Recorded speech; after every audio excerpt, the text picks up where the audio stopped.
Boom! Welcome back to the Sebs Show, everybody. It's your boy Sebs, co-host Gib. What's going on? Late night, everybody. Late Friday night, or whatever, Saturday morning, 1:27 a.m. Eastern time. We're recording this just before UFC 234 here. I think it's a good card. Like I always say, top to bottom. This one's not super strong. Usually these Australian cards they put out a little bit better fights. I would say the main card isn't super strong, other than the co-main and main, but it's still really good fights and stuff. You can't complain. Like they're still super entertaining fights, regardless of where they're placed or not. I think there's some really good fights on this card. So I guess let's just jump right into it and get started with the first fight of the night here. Luigi Buren taking on Jonathan Martinez. I skimmed over both guys, but I know them all right decently. Jonathan Martinez is actually a decent grappler, and Yeah, good arm bars. yeah, and not the best striker, but he's an okay striker. I think he's a way better grappler. That's his focus is there to spot grapple the other guy and not keep it on the feet like he did against Sukun Toth and try and bring him down. I don't know if it was short notice. I think his first fight was short notice against Sukun Toth, but whatever. He did okay. Luigi Baron, I don't think much of him. I think the quickly break is done. I think it's gonna be going to the ground either way. Both guys like to look to bring it to the ground. I think Jonathan Martinez is gonna actually be the better grappler in there. So I'm expecting Jonathan Martinez to win here. I think he pulls off a submission or something. I think he shows he might be somebody to watch out for. His grappling game is really it's pretty damn good, man. I like it. Yep. Yeah. How did you what did you think about that Sukum Toth fight, though? Do you think it was just because Sukum Toth was coming off of Sean O'Malley and just was, ready for a different type of striking? And obviously Jonathan Martinez isn't really much as flashy or anything like that, Well, Superbomb for sure needed that winner. He was probably going to be cut, to be honest. Yeah, he did. I don't know, man. Fucking, there's a lot of times like Superbomb was making mistakes and shit too in that fight, but he was lighting up Martinez at points from what I remember. I watched a little bit of the fight today just to refresh my memory because I didn't do tape on these guys. Yeah. But yeah, man, from what I remember is Martinez looked all right in that, and I just remember him being the graph with Luigi Baron. There were some low blows in that fight. Was there? I might give it benefit of the doubt. By who though? I think Sukum Toss hit him once in the thigh. Then Martinez complained about a groin shot, and then he actually hit him below the belt in the second or third or something. I'm pretty sure it happened two times, and the ref was kind of iffy on the breakups. I appreciate every single thing in this country. I don't know. To me, Bruno is not of a striker either, man. He got tuned up by Marlon Vera. I could actually see Luigi Byrne doing pretty good in this fight. Not very impressive in his last few, especially against Marlon Vera, getting ended in that fight, but only really going the distance with Rolando D. And that was at 145, I believe, with Rolando D. It was a short notice fight. I have to give him that. It was in China, his hometown or whatever. Yeah. He's just not super impressive, though. He's a good grappler, though. I can't lie. He likes to power bomb, man. He likes to lift people up and really put in a lot of effort into the takedown. And I think he's working at Alpha Male, if I am correct. Is he? I think so. Let me check super quick. I believe he is working at Alpha Male, though. Or at least he was working at Alpha Male. He could have changed camps because he could have changed camps to that. No, he trains at Jackson Wing. Oh, okay. Yeah, but good camp. I think he has pretty good control when he's moving people around on the floor.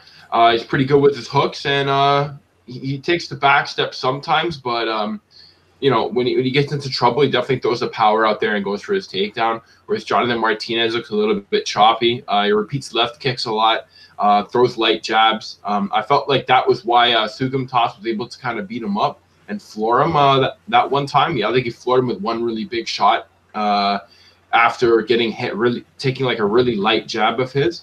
I still think Martinez is a pretty decent fence fighter. He's good at blocking, good defense. Sukumtas was really able to land some body shots when he had his hands up.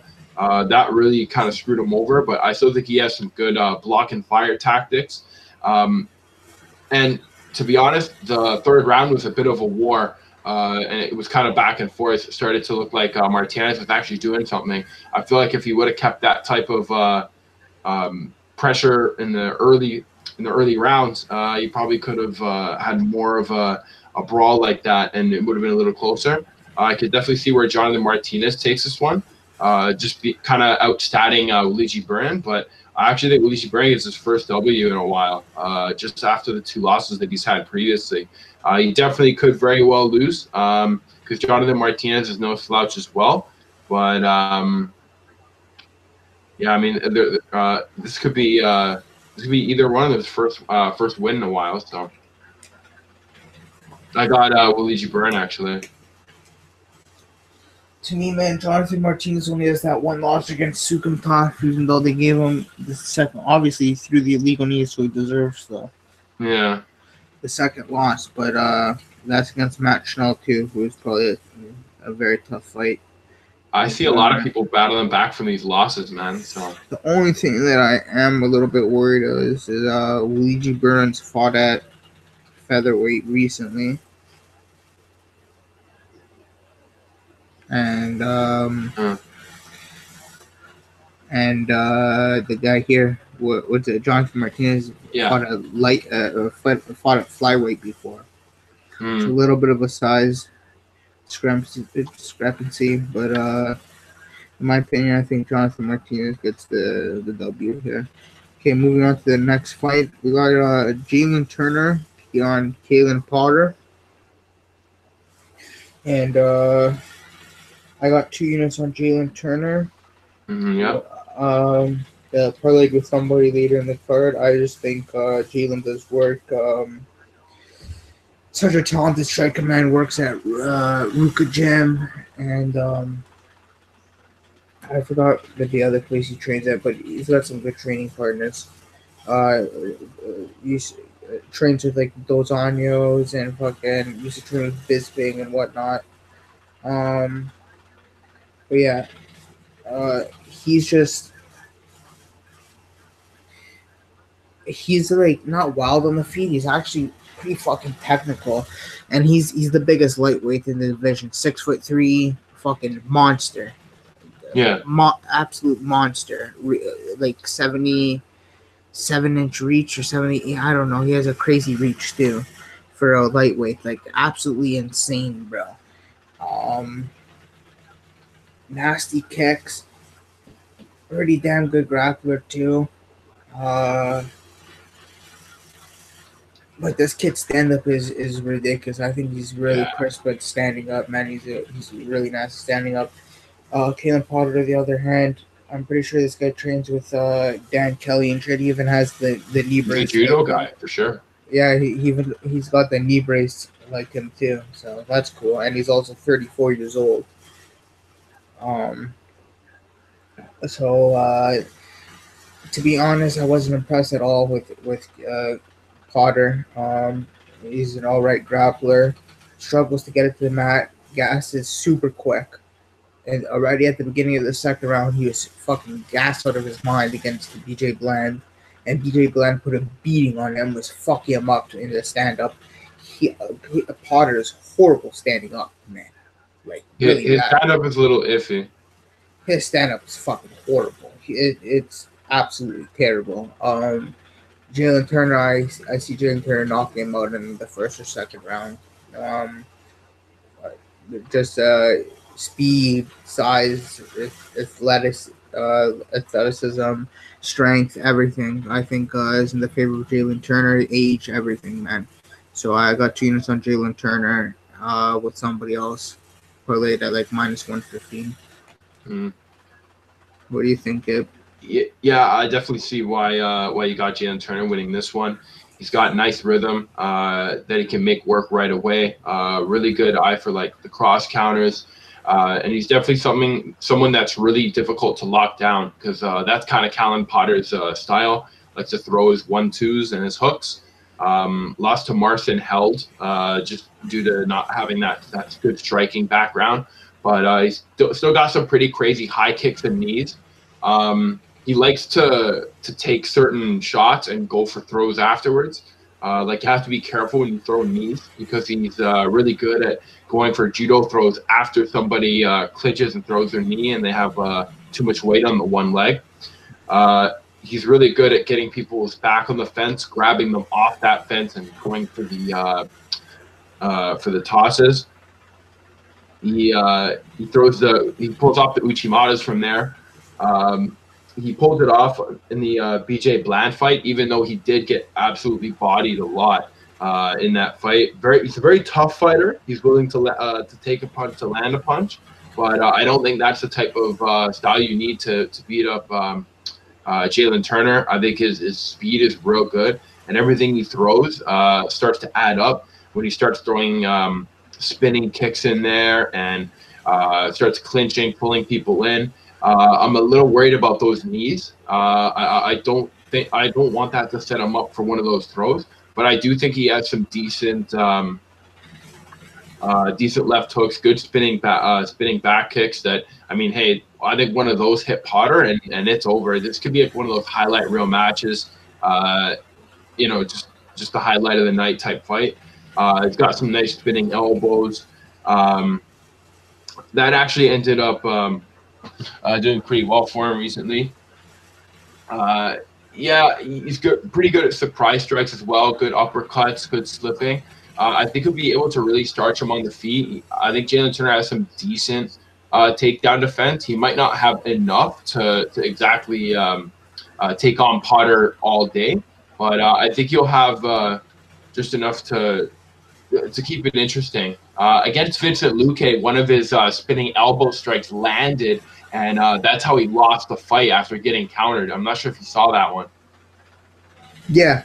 Yeah, like that. I thought that was a knockout shot, eh? That was a fucking that was a good fight in my opinion too. But Vincente hit that elbow clean off a spin. Vincente, yeah, that was crazy. But yeah, Luque is a beast, bro. It shows the toughness of Vincent Luque, and I think Vincent Luque probably could have taken Potter out real quick. Oh my goodness! Oh, what he would do to Potter? Yeah.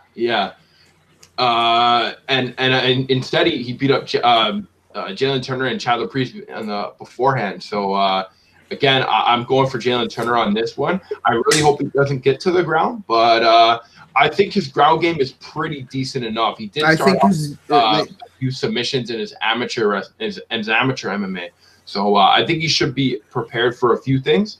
And the striking, I think he already has. I got Jalen Turner in this one. I even think he ends it early. Yeah, I agree, 100%. I'll let you take this next one here just because I'm doing something. Nadia Kazim, or perfect, because that's who you. Is that the next one? Yep. Tell them who you got and explain why, because a lot of people are going to be against you, Gib. Oh, really? Oh yeah, she's a huge. Just give them the reason, because I don't necessarily disagree with you. I agree with you a lot. Or something. I got Nadia Kazim in this fight. I've actually held her own against Alexa Chambers in an odd decision for her. She mostly finishes fights due to sub, and kind of traded some leg locks there and knee bars a little bit. I think she's pretty good with the submission actually.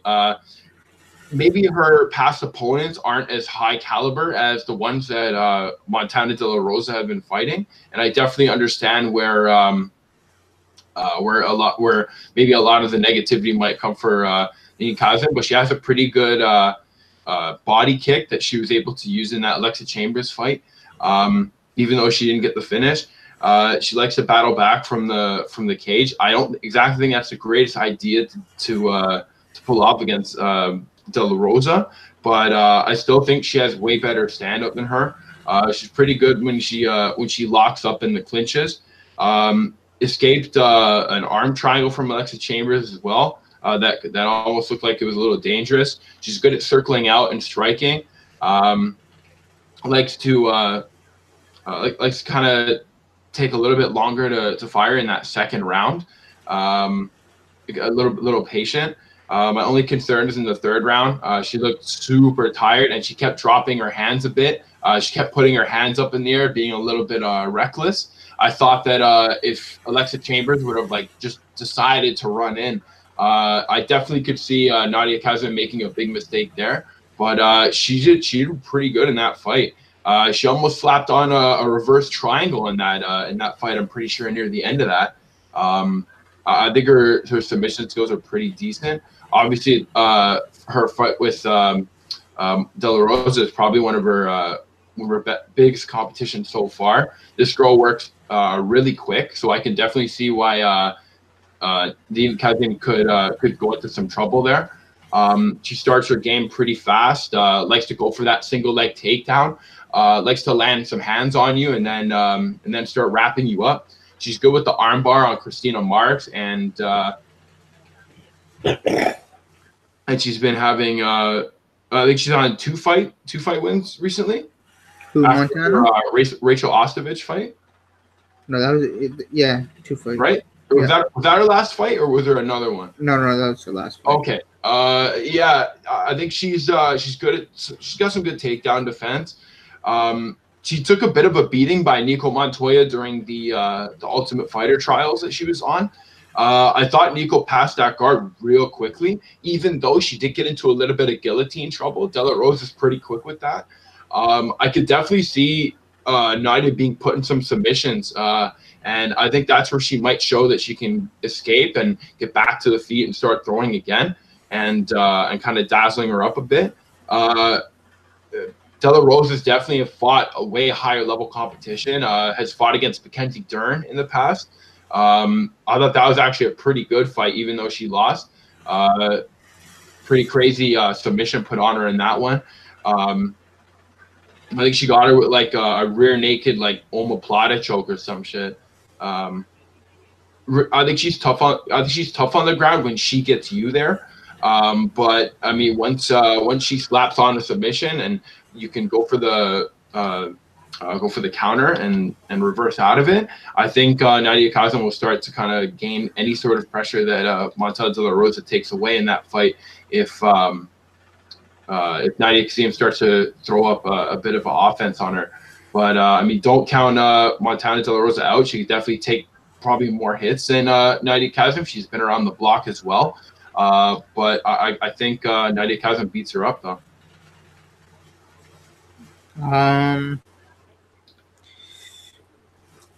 It's hard. First of all, we're not even supposed to be doing this fight right now. This fight's on the main card. Oh, whoops. It's all good, but that was just on my notes, I guess, in the next one. My bad. No worries. But fucking, I don't necessarily disagree with you because I do think Nadia Kazan presents a threat to Montana De La Rosa in the sense of not so, maybe even the stand-up too, because Montana's stand-up isn't that good. She rushes you early. She gives you a lot of problems, but I don't think it's good overall. Yeah, she gets tagged a lot. If she gets punched, there was one. What fight was it? Fuck. On the Ultimate Fighter when she was bloody? No. I think it was the Ostovich fight, maybe. Oh yeah. Where you can see she just doesn't like getting hit. She shoots for a takedown right away. But Kasim, on the other hand, not a very good striker either. She's a decent striker. She's got this body kick and whatever.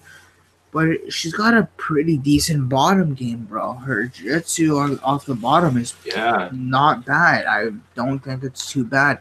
Her boyfriend, Suman Mokhtarian, who's Go watch some of his highlights. That kid is a wizard on the floor. He got fucked up by Sodiq Yusuff, and I took my boy Sodiq in that fight. But Suman's dangerous on the floor, bro. That guy he has like one of the only, if not the only, TP choke in like MMA history. No way. I gotta check that out. His bottom game is ridiculous. So he's when he's rolling with his girlfriend, he's teaching her a bunch of shit too, that she's able to use.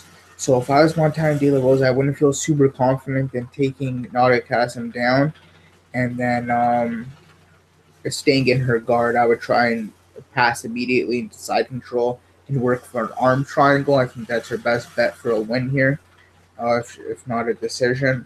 I do think Montana De La Rosa wins, but it's not as like the odds make it seem. I think the odds at the beginning, what it was, I believe it was like -120.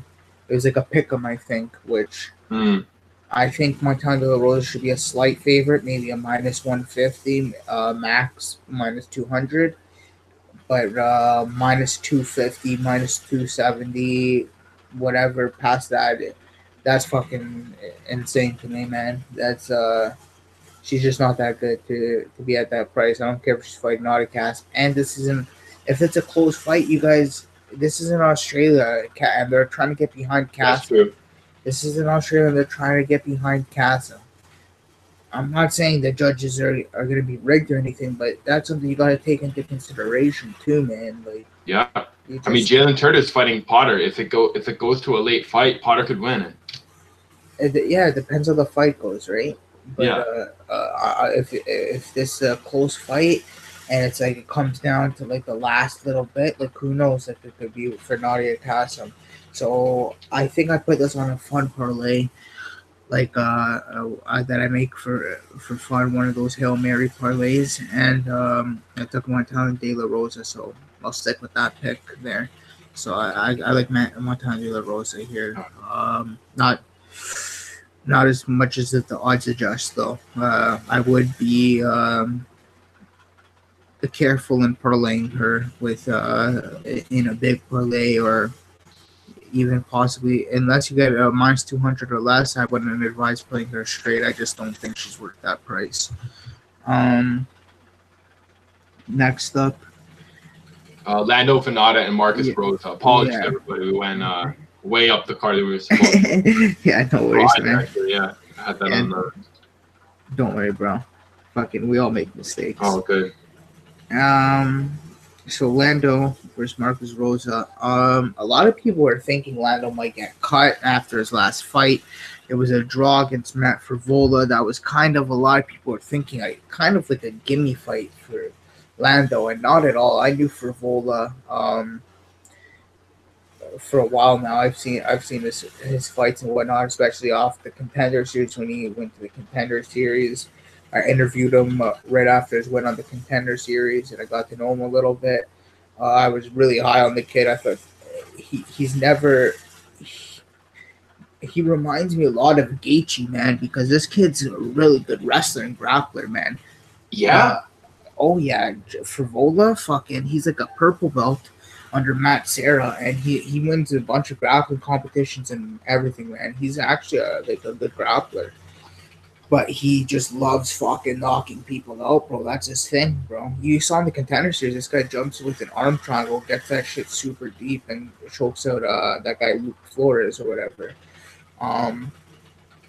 So I think Frivola is actually a lot better than people thought, and was a tougher test for Lando. Maybe Lando looked past him a little bit, I would imagine, and a little bit nerve-wracking, especially being on the last fight of your deal, and you got to produce something big, you think. Lando did stun him multiple times and hurt him. Oh, he stuns everybody he fights at least once. Yeah, man, it was a good fight. And then before that, he fights. Who does he fight? Close, I think. Drakkar Close. Nah, that's a tough fight. Tough fight, but yeah, very tough fight. That's the only one I think he should have won. That, like, I'm not saying I agree. Like, I agree with the decision, but I'm saying, like, that was a fight going in. Like He should have beat Drakkar close. He's way better than But you Drakkar know what? close, in my opinion. He had a really good split decision with David Tamer. That fight was close, but Tamer's a well-polished striker. Nothing to be ashamed of there, man. He that like Lando gets a bit wild. Tamer's a really good striker, man. Oh, He was, sorry, not split decision, but I thought it was pretty decent fight. yeah, it was unanimous, wasn't it? Yeah. Yeah, but a super close fight in my opinion too. I didn't think like it's not like Tamer completely ran away with it or something, but he did very well, Tamer, and showed that you gotta be kind of like at another level of strike. Like Tamer was a Muay Thai kickboxer, bro. So you got to be at another level of striking to beat Lando. And you saw like John McDessie got wheel kicked. That's the only win in the UFC, unfortunately. But we see glimpses of what this guy can do. This is the same guy who knocked down Tony Ferguson, almost beat Tony Ferguson. Yeah. And his debut in the UFC on short notice, he almost beats Tony Ferguson, who That was had his first fight. his first fight, and That's nuts.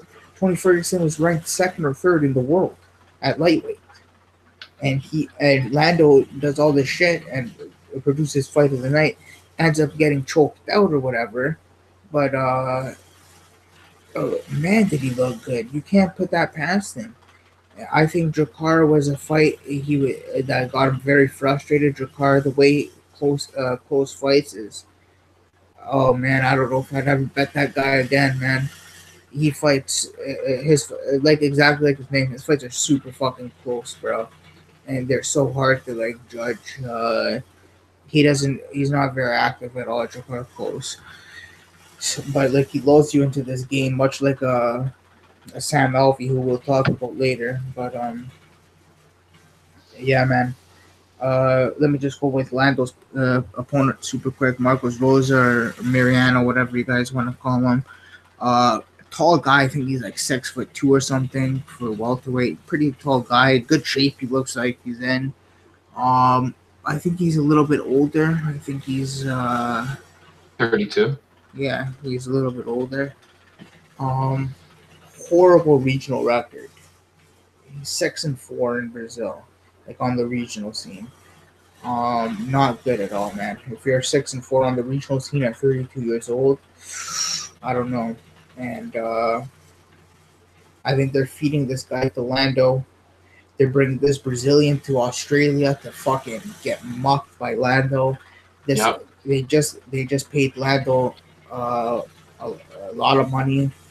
And they gave him a 4-fight contract, so a brand new contract with a brand new deal, and to make an impression of his highlights and whatnot, how nasty he is.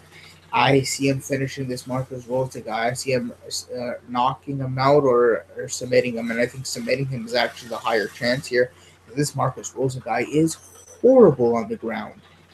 I'd like to see a submission by Lando. It's been a while. It would look like me versus Damian Maia on the ground if Lando takes him to the ground. I'm not even lying. Marcos Rosa is horrible on the ground. Horrible. Really bad on the ground. And I see Lando's got a couple of subs earlier on in his career, a lot of like arm triangle chokes and arm bars, whatever. I don't know if he's got arm bars, but whatever. But I know he's got a lot of or a few subs on his record, so I wouldn't be surprised at the submission here. It's paying plus 250, not super juicy for somebody you expect who doesn't usually hit submissions, especially he's never hit one in the UFC. So I'd expect a little bit bigger, but this guy he's facing is a total can, in my opinion, and I think Lando gets rid of him quick. So I actually have Lando Venata in a 3-unit parlay with 2 people later in the card, and I'm super confident in picking Lando, man. Really confident.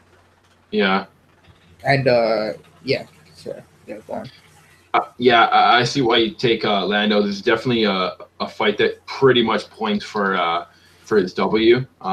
Again, he's been fighting some real tough competition. He's got some pretty good level fights. I think that walking tends to ruin him in a lot of those in a lot of those exchanges. I feel like if he was in stance and kind of a little bit more on his 2 feet, he'd be able to fire stuff off a little bit without hesitation. It seems like he kind of has to almost get a nice little pace going in order to throw a lot of those kicks and land. And he likes to take his time, kind of walk with his hands down a bit. He really likes to call the brawls down and fight. I think maybe he should start going to the ground a little bit more, clinching up with people. But again, like him leaving so much space always gives him that spin kick. He's always going for those like flying wheel kicks. And even the people who beat him get hit by a few of those big kicks and also have to miss a lot of the other more lethal kicks that he throws too. Just when he has a super confidence again. He can go a little bit too deep into his bag of tricks and kind of end up, I guess, working a little too hard. But I still think he's really good at timing people and leveling people with kicks. He still was able to land some nice high kicks on David Tamer. Always had a huge move for him to land. It seemed like. I feel like if he can land a lot more little strikes that kind of lead up to the big one, I think he'd be ahead on a lot of cards that have gotten him split decisions. Actually, similar to the Bobby Green fight as well. He doesn't really do well with tough guys moving forward. Marcos Rosa. I think they call him Dalzim. Kind of cool Street Fighter name. He's got a good 1-2, pretty good single jab. Hurts people with his spinning back kicks that he can throw every now and then. He's a little unorthodox, similar to Venata, but it almost, again, he's 6'1", so he doesn't need a lot of space. But once he throws those spinning kicks or anything like that, he's got some deadly weapons in there. He might be a little bit predictable on which kick he throws. He likes to throw like the spinning side kicks a lot. I've seen him get mounted in a fight, and it took him a while to get him up, and kind of had to weather the storm a little bit. He's also been beaten on the floor before. He was taken by armbar by Alan Francis before that. I could definitely see Lando Venata getting a submission here. I think that's actually his best bet. Not really slinging with the kicks with this guy. His takedown defense isn't that good, but I guess the striking that puts him up in sometimes in the rounds might even make people dread going near him a little bit. But eventually, people start to realize what they can get away with on him. I kind of think that this guy's style can do really well if he mixes in what Cage and Johnson does. And I mean, Cage and Johnson might not have the greatest record, but I feel like running around really far away from him and just kind of keeping a large gap of distance between them and throwing very few strikes will kind of set up people who are higher level than you to kind of speed the pace up. And as they do that, those spinning wild moves always seem to land because of one impatient, very good and high-level technical striker. I think Lando Venata is as well in that kind of danger zone too. So we're going to get the same type of kicks flying back and forth. I think this might be a nice little fight if they both kind of get into the spin kicks and start landing. I think Rosa likes to land kicks to the body. I mean, Lando, that's nothing different from what Lando Venata does either. But I feel like Lando goes for the high kicks a lot more often, obviously for the knockout and the big shots. Whereas Marcos Rosa kind of backs up and then does it, goes for that body shot, and might want to still stay on the striking. Whereas really, you should kind of maybe take it down if he had the skill. He likes to gain a pace, likes to lean back and fire his right hand after every now and then too. Again, very similar style to Lando as well. I think Lando takes him in this one. This is a fight that's kind of geared towards him to win. But again, anything can happen. We could have a cross-counter exchange of like spinning kicks this fight. And it's Christmas come early for Dalzim. So I think Lando Venata still wins it for sure. But he's got to be a little careful in this one, at least on the striking. I think he should finish on the clinch, or sorry, in the jiu-jitsu on the ground. That'd be nice to see if he takes it to the floor. Yeah. Um. Okay, cool. Before we move on, before I forget, I gotta shout out my boy Will from Jiu Jitsu. If he's Hey. watching, shout out my boy Will from the Sebs show. You already know what it is. Always nice rolling with you. And my boy Don. You already know what it is. And Coach Claude. We got it on lock at Elite. So there's some shout outs for you guys. But what's our next fight, Gib? Mr. Perfect, Kyung Ho Han, Yes. Pedro Ishihara. Okay, nice. Okay, sick buzz. I'll start us off. So I actually have Mr. Perfect in that 3-unit parlay with Lando and somebody else later in the card. Mr. Perfect, fucking very, very talented grappler. Good striker as well. Just a talented, well-rounded mixed martial artist, man. Took 4 years off of the sport for the military and down in South Korea in 2014. So his last fight a while ago was Mitch Nor Tanaka, and then he stopped fighting for 4 years, came back, fought against Guido Canetti, and we can see a little bit of ring rust in there as Guido tagged him a little bit at the beginning. He recovers quite well though. Wants to fight he goes for this. He goes on top of him. He's on top of Guido at one point. He goes for a mounted triangle and then spins it to the triangle and ends up submitting Guido Canetti. Guido is holding him in the air, trying to slam him, and he just falls, collapses, and he gets submitted. So man, his jiu-jitsu and wrestling is really top quality. Mr. Perfect, he's top quality. Even against Ricardo Ramos, very close fight. You can even give it to Kang if you want. Super close fight. He made Ricardo Ramos work, who's a top prospect.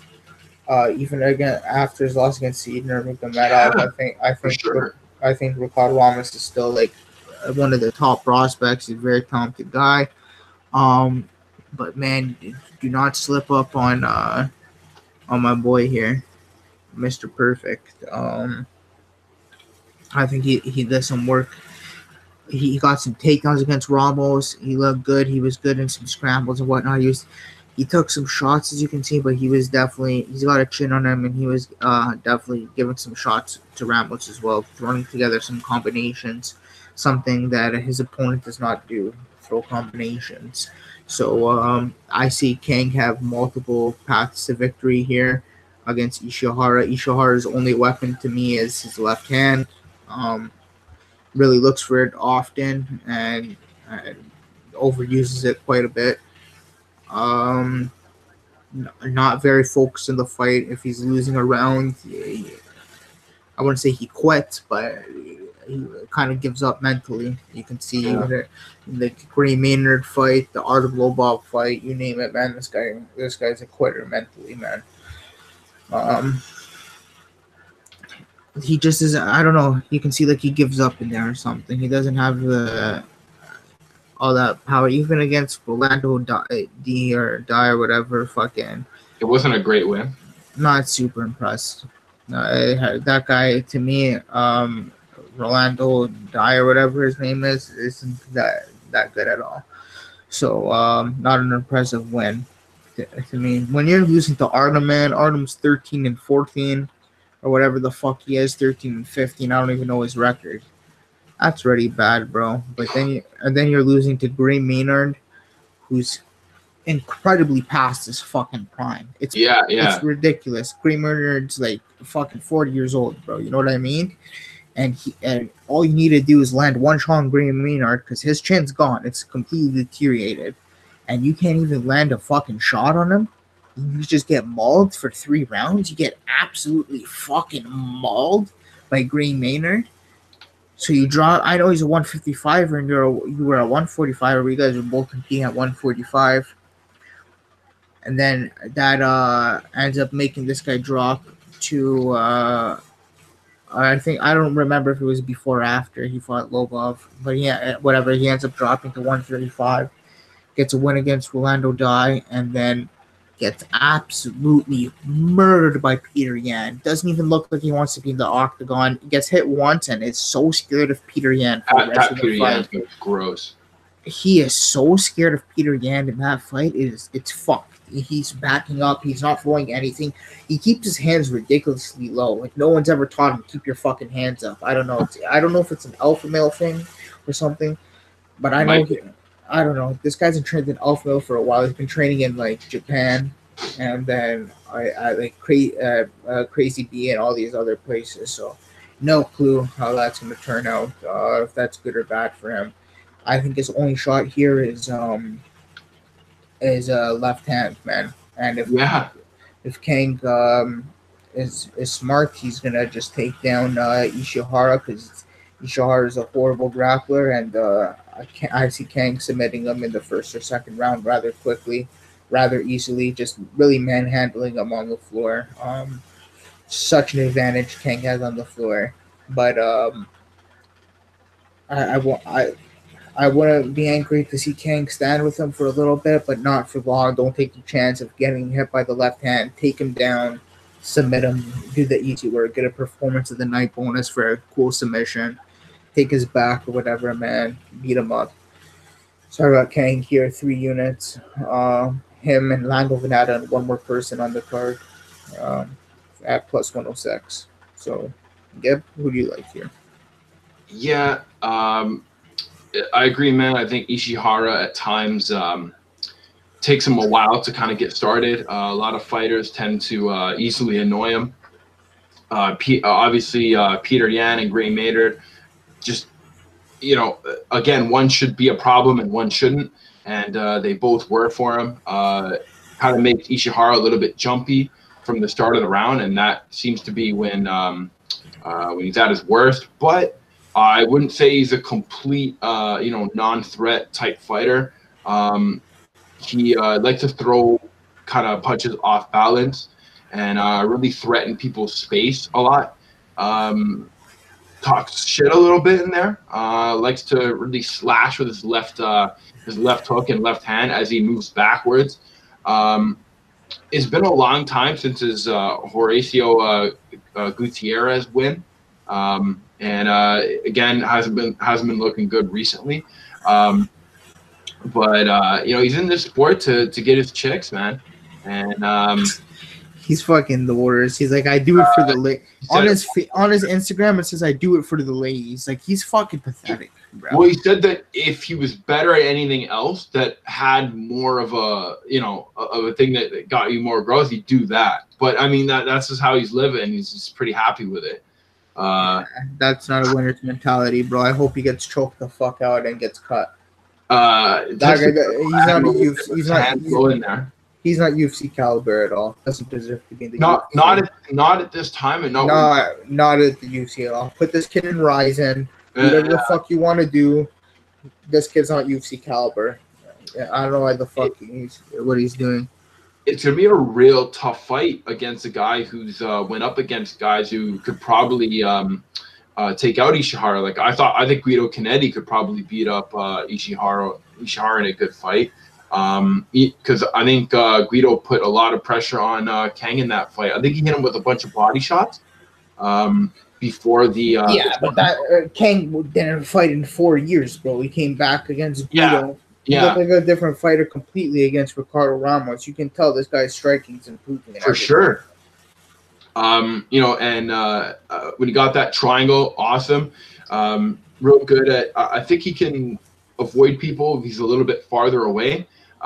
Especially when Guido threw like a spinning high kick or something. He avoided that pretty nice. A lot of people, a little difficult. Sometimes you're rushing somebody and all of a sudden from the blind side something hits you. Kang does a pretty good composure. I think he's a way smarter fighter. He can't get thrown off in this fight. He's got good balance, throws pretty good kicks. He's got a great reach advantage.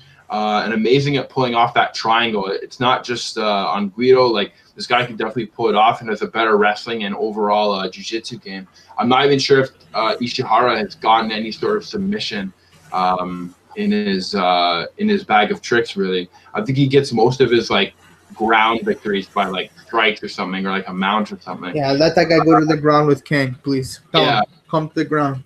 He's lost to some guys by but one. He's lost to Gray Maynard. Bro. Yeah. And Artem Lobov. A lot of people are actually saying this might be Ishihara's first win. I like to pick him when they're this far away from a W, but I mean it's a real difficult pick for Ishihara. Like I actually kind of hope he wins. I hope he kind of brings them. I hope he kind of brings a dirty game to this fight and drags Mr. Perfect into the mud with him. But I think Mr. Perfect's skills, Kang might be a little bit better. I think he has better strikes, and once he starts putting on a lot of the wrestling and gets him to the ground, I think he'll be able to put on his true game, and he might even get another submission. Yeah, I see him getting a sub here. So who do you I got Kyung Ho Kang in this one, man. Yeah. So, you changed your mind after that. Yeah, I did. Early on in the week, you had Ishihara. I took him off my DraftKings. Technically, I don't know. I'm not really taking him anymore. But hey, see what happens. That could be the biggest. Mistake. You never know. It could be, but this might be his first W. You never know. You took him off your DraftKings for tell everybody the switch. You pretty much switched Ishihara for Ricky Simone, which I think almost everybody would do. Simone, I kind of looked at that fight.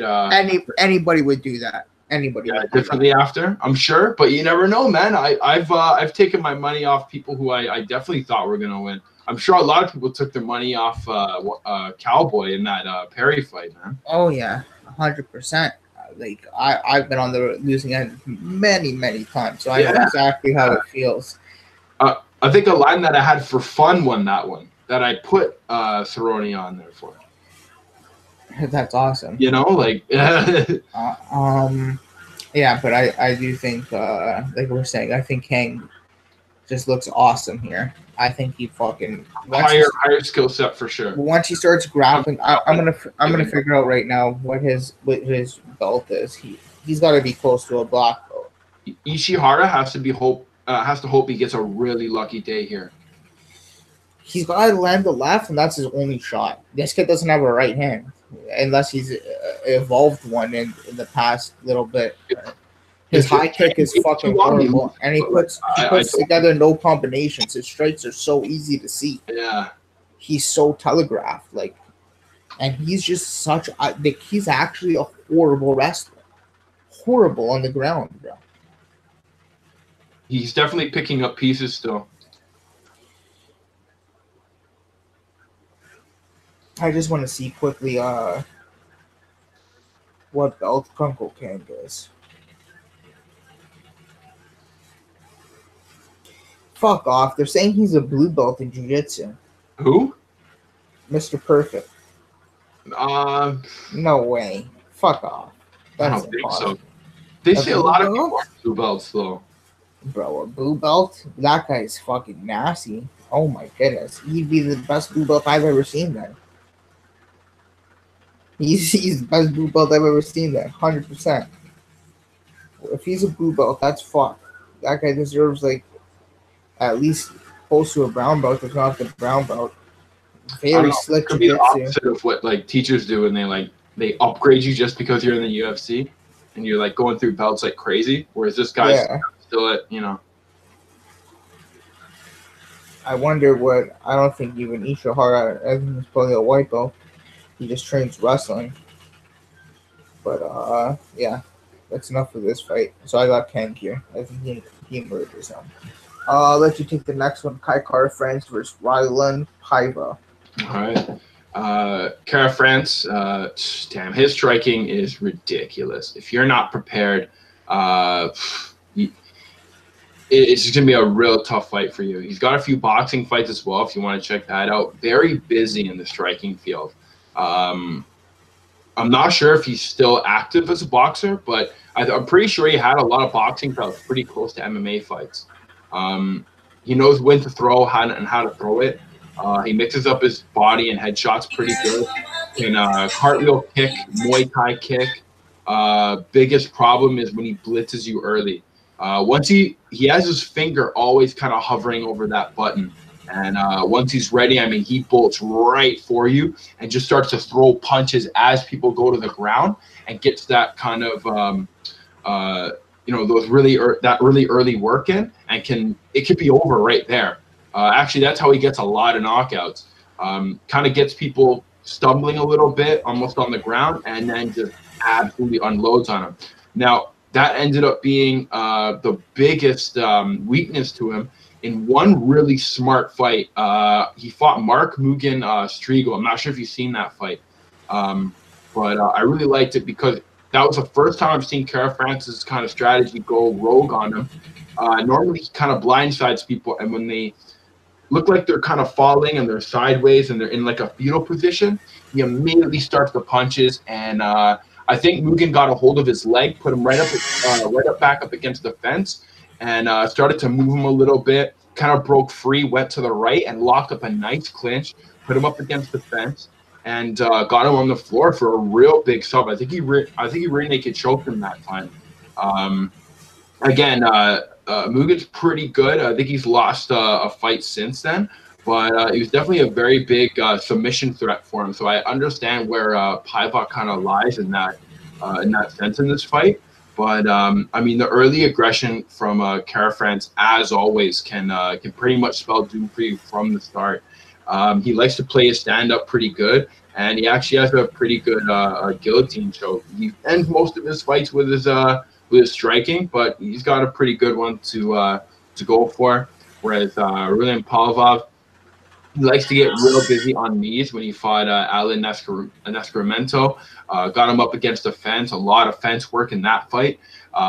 That's where he likes to beat people up, likes to stay right in front of fighters, throw some sharp combos, escape some nice leg locks and knee bars, and he puts other people in that same position. Same in that Alan Nescramento fight.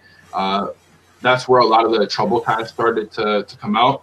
And, if you can put that same type of submission on somebody else, I mean, they're going to really rethink about putting you in any sort of submission after the fact, or at least have to keep that in mind when doing something else. So I think he's a pretty calm fighter when facing kicks. Without reacting, he can kind of stall it and be just at the edge of range, or he can go for catches. It's a little difficult to catch Kara France's kicks because he kind of has that feinty fake style. But he's got pretty good slick takedowns, good uppercuts when he isn't throwing that 1-2. But he's getting a lot more than those basic combinations that he throws for most of his fights predominantly. He threw some pretty dangerous hands, and he might tire himself out if the pace resets. Again, he can kind of glide around with his footwork. His gas tank is a bit suspect on that Dana White Contender Series fight. It still looked like he had a really tough opponent in front of him, but he looks like the type of guy, if you were to grind you, especially against the fence, he can kind of bring people into deep waters and clinch them up the entire fight. I think if he limits the striking time, I can see why they put Kara France up against him and why it could be close. But I think Kara France pretty much beats him up on the striking level, and I actually think he ends this fight early, to be honest. Yeah, Kai is fucking ridiculous at striking. Yeah. Really, really good striker, man. You were telling me he trains with Stylebender too. Yeah, good group of guys. Shane Young, Stylebender, Dan Hooker, Alex Volkanovski, fucking killers in Australia. This guy's training with killers at City Kickboxing with Eugene Berman, I think their coach is called, or some shit. Really good head coach, turning these guys into superstars, man, a lot of them. And he's probably on he's probably one of the they're all really good strikers at City Kickboxing, but he's super technical. Like he's definitely been finished before. But have you ever seen this knockout on The Ultimate Fighter of Terrence Mitchell? Maybe not. Go watch that, bro. Terrence Mitchell's maybe 5'9", 5'10", maybe even bigger than that at Oh, flyweight. Cara France? Yeah. Oh, yeah. I thought you meant Paiva? Iva. Sorry. No.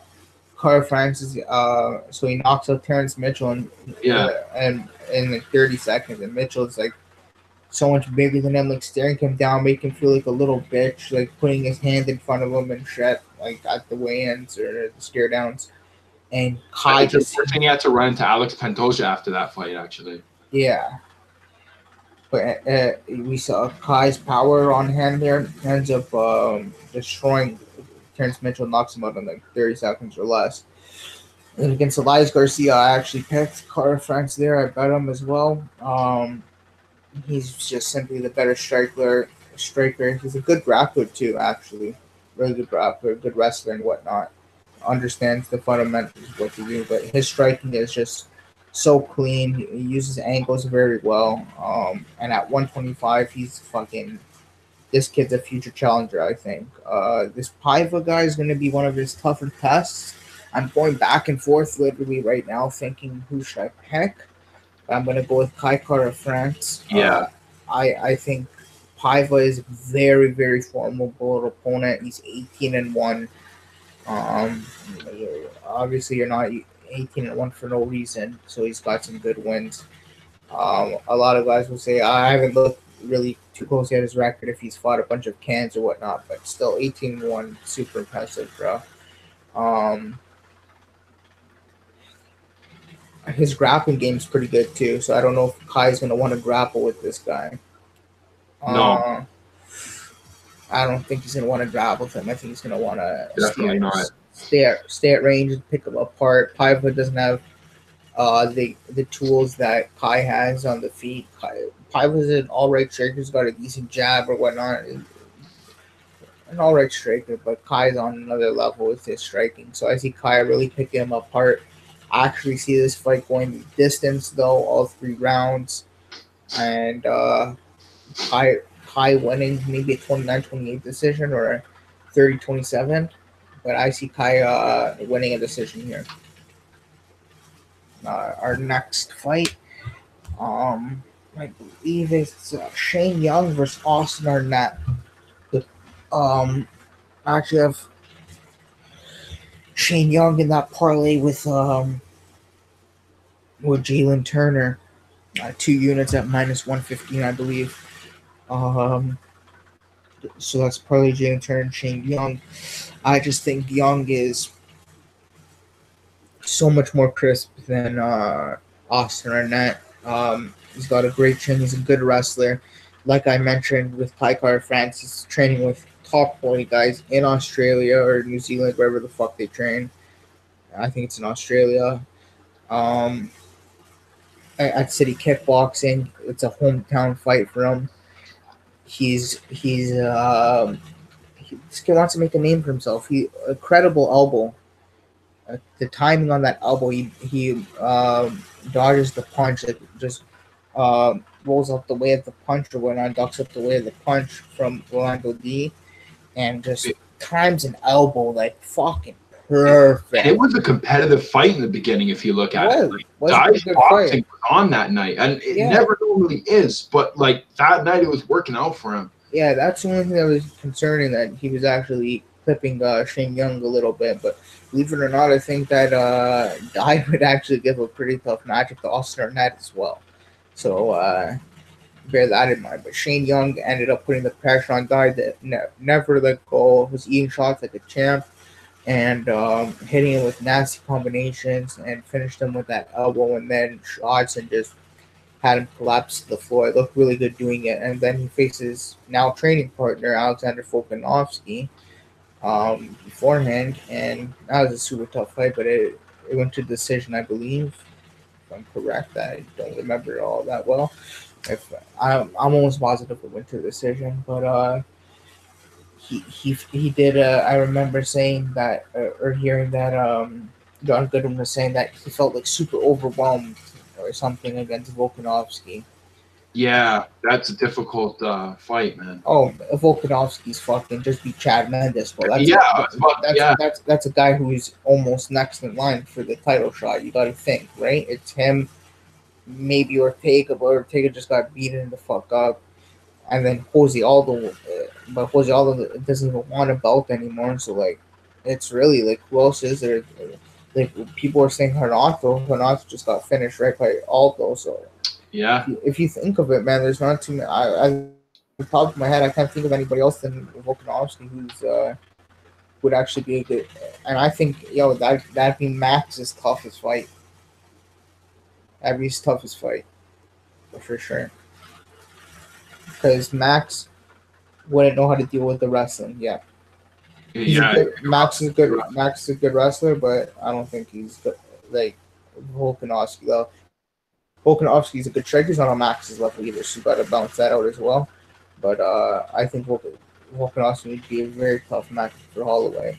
But going on, Shane Young again.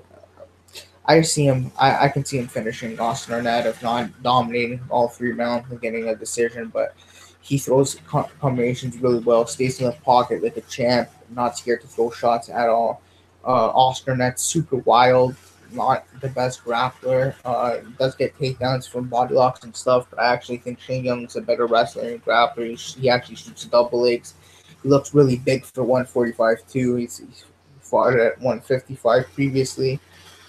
I'm pretty sure. I think against Damian Brown, it was at one. I'm pretty sure he's been at 155 quite a bit. But this kid at 145 looks like a fucking machine, like a unit, bro. And he was pumped up at the weigh-ins, going crazy, sticking his tongue out and whatnot to his opponent here, Austin Arnett. But yeah, man, I see Shane Young doing some damage here and probably finishing Austin Arnett. Austin, like I didn't mention him too much, but he didn't look great against Bandit. Bandit is fucking, in my opinion, he's horrible. Bandit, he's not very good. He's just got a decent body kick. And I didn't have him winning that fight though. Like a lot of people didn't have Austin Arnett winning him, beating him at all. I don't know if he beat him. I don't. If he lost the first round, that's for sure. Second round was a toss up because of the takedown and whatnot. But he was getting clipped in the beginning of the second round, and then he ended up winning the third round probably too. But like Bandit Knight's coach just said that fucking Bandit Knight lost the second round. So if they think their own guy lost the second round, then I'm gonna agree with them. But that's not a very impressive win for me, especially because it was a decision and whatnot.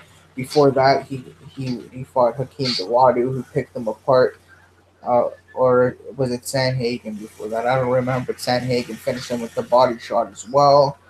And then he lost to Brandon Davis on the Contender Series. So like he's just not looking hasn't looked all too good in the UFC so far as well. So I'm very confident in Shane Young here to get the job done. Yeah, I see why you got Shane Young in this one, man. Oscar Arnett definitely won a lot of the attention over from me on that Brandon Davis fight. I thought, man, this guy is going to start killing it once he kind of can fight someone different. Since then, it's been a little bit of a tough go. Obviously, losing to Corey Sanhagen and Hakeem Dawodu afterwards. I was definitely rooting for him almost most of the fights after. I don't think I picked him in the Hakeem fight, but I definitely picked him in the Humberto Bandenay fight. I thought his toughness was eventually going to give him a win eventually. His corner gets very frustrated with him when he's losing rounds. Obviously, something that a lot of corners do, but Oscar Arnett doesn't seem to have a good head when he's losing. A little bit kind of can crumble under the pressure. If that level or if that type of thing gets better for him, I think he can really start to get going with his high kicks, because he does have one. And Hakeem Dawodu had to really try to be slick and to avoid a lot of those big head kicks.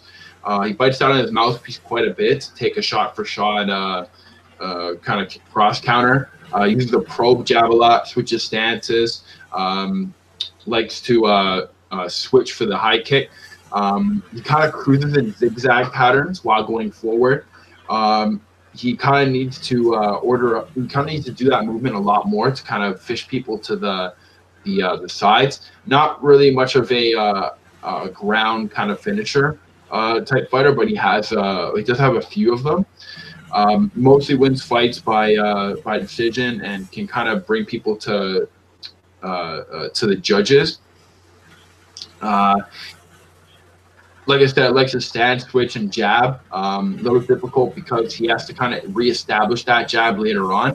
And when he's getting beaten up and getting chased, that stance switching might move him into a lot of shots that he gets struck with as he moves backwards. It's a little difficult when he isn't on a roll and he's striking. When he's doing well, he obviously has the confidence to kind of amp up the strikes, but he does take a few in those rounds and kind of has to go back to the corner and maybe reassess the fight. And normally when he does, tends to kind of crumble under some pressure. Shane Young, he got into a bit of a brawl with Orlando Dye, like I said. It got competitive. Orlando Dye was landing some big overhands right over his jab, but Shane Young kind of started to fire a little bit quicker, and then had that big kick up that he wanted, and was very patient, looked for the elbow, and started to gain some traction in that fight. I mean, if this guy head kicks you, you're gonna look like the headless horseman after. Really likes to jab and likes to fire those straight shots down the pipe. And he even has some decent submission wins before that as well. What's it called? He had a choke on Bo Yan. Not sure if you've seen that fight. It was the fight right before his Volkanovski. Bit of a can, but I thought he was checking leg kicks pretty good in that fight.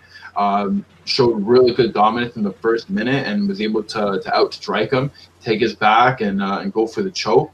I definitely think he can get those a lot more often if he were to go for it. But his striking is definitely something that's big, obviously through training with guys like Adesanya. He's got some great punches, man. I mean, his consistent 1-2s and 1 jabs. I mean, he could do that all day and win fights and just kind of line up the kick whenever he wants. His counter grappling, I mean, like I can maybe see Arnett clinching up with him and trying to grind out a win. And maybe if he takes too long to kind of track Austin Arnett down, it could go to a decision. That might be a little difficult to win, but I even think Shane Young can win a decision as well. I think you should fight this fight a little safe. When Austin Arnett kind of trades, he actually looks a little bit better than he should. And these Australian guys, man, they like to bang. They like to throw bombs and see what happens. So a lot of times the fight plan could go out the window. I still got Shane Young in this fight, but Oscar Arnett, man, he's got a pretty good high kick too. So if it goes high kick for high kick, and Shane Young starts to throw some caution to the wind, it could get a little difficult. But I think Shane Young takes this fight, whether it's by decision or he ends it in the stand-up. Yeah, I agree. I think he has a few paths to victory here. Let's go next up here. I'll let you take this one because I know you took one of these guys on your DraftKings, Devontae Smith versus Dong Yeon Ma, who's usually Dong Yeon Kim, but oh yeah, I guess changed his name to Dong Yeon Ma.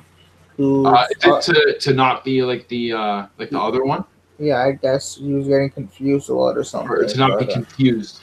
Yeah. So I think Ma, shout out to MMA Locker Night, Ma stands for Maestro, his nickname.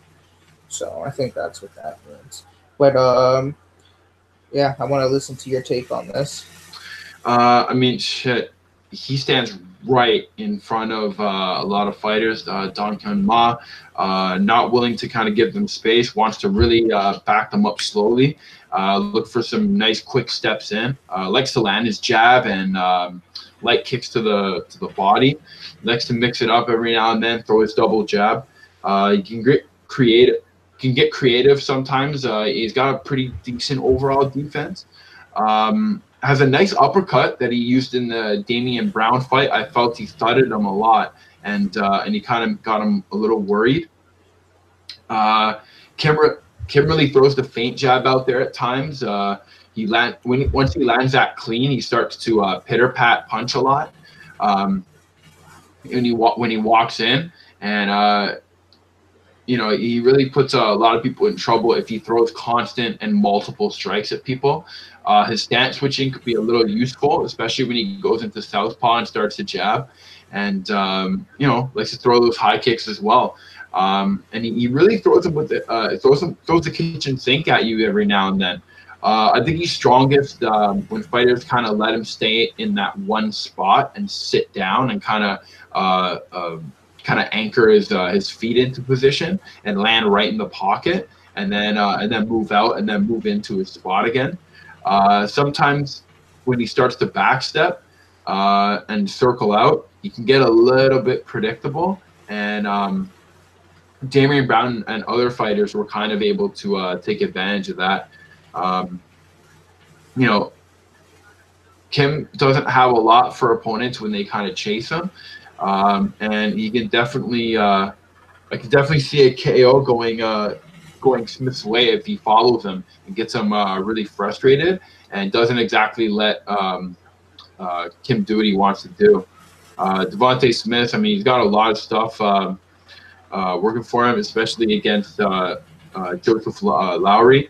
Very good at hitting those leg kicks, especially he throws them a little light, but they start to add up after a while, and he starts to chop with them eventually.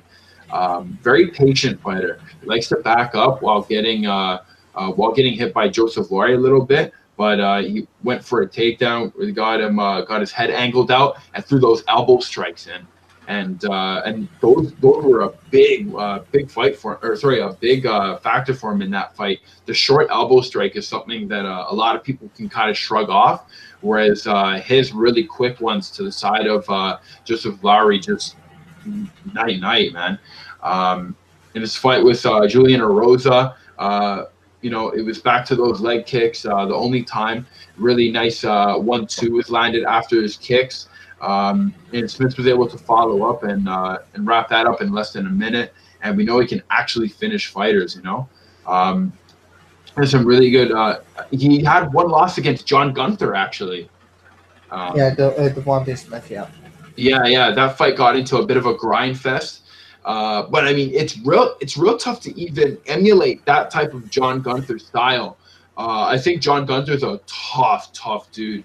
Devontae said he kind of overlooked him in that fight. He really thought he was going to finish him. He's actually surprised he didn't finish him. Gunther got fucked up in that fight too. He was getting bombs. I think they both were, to be honest with you.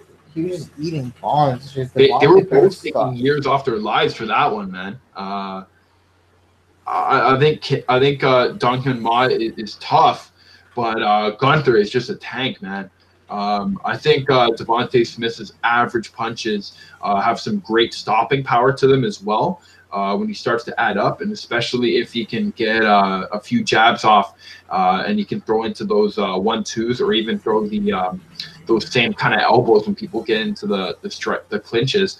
I find lots of little strikes are starting to shine through in the clinches. All of a sudden, you see these guys clinch up against the fence. They take a few little body shots and they take a few little uppercuts through to the chin on the dirty boxing, and one after another, the perfect one hits. And it wasn't this big shot that people were trying to set up for the entire fight. It was some little inch punch that just kind of worked its way in there. So I think Devontae Smith wins this fight. I think Ma's tough, but he's going to have to really, really grind Smith out, similar to the way John Gunther kind of did it. But I can see Devontae Smith being able to cruise around Ma with his footwork as well, and kind of be a bit of a problem for him. So I got Smith in this fight. Yeah, I got believe it or not, I actually got Dong Young Ma in this fight. Really? Yeah, I just think he's got the UFC experience. He's faced some tough guys, man. He Yo, so good against Damian Brown. just beat Damian Brown. You know, that was a fucking hell of a fight. Crazy fight that was. Crazy fight. What was that one? Am I thinking of fucking Damian Brown versus Frank Camacho? I think. I think That was that another fight. good one. Yeah, no, that fight's really good. I don't remember if the Dong Gun Ma fight and Damian Brown fight was super exciting. I know it was pinned to be super exciting, but I don't know if it delivered. Please let me know if it delivered, guys. But Dong Gun Ma's I'm just gonna call him Maestro. Maestro's faced fucking top quality guys too. Go watch his fight against Polo Reyes, man. That fight is incredible. Like such a good. I think I won fight of the year that year, but Did it? yeah, but it was like, oh my goodness, what a fucking fight that is! Holy shit, man! The bombs these guys are throwing at each other is just ridiculous, man.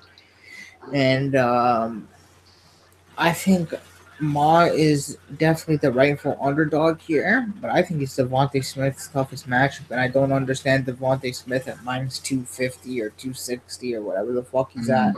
I really don't understand that price at all. He should be at minus 150 or a little bit lower, probably a minus 140 or 30 even. And Ma just a slight underdog, slight favorite thing, but you can get like plus 200 or something. I'm talking on Maestro right now. So yeah, I think actually Maestro is not only the better value pick here. I think he's gonna win as well. I think he's Wow. got more experience.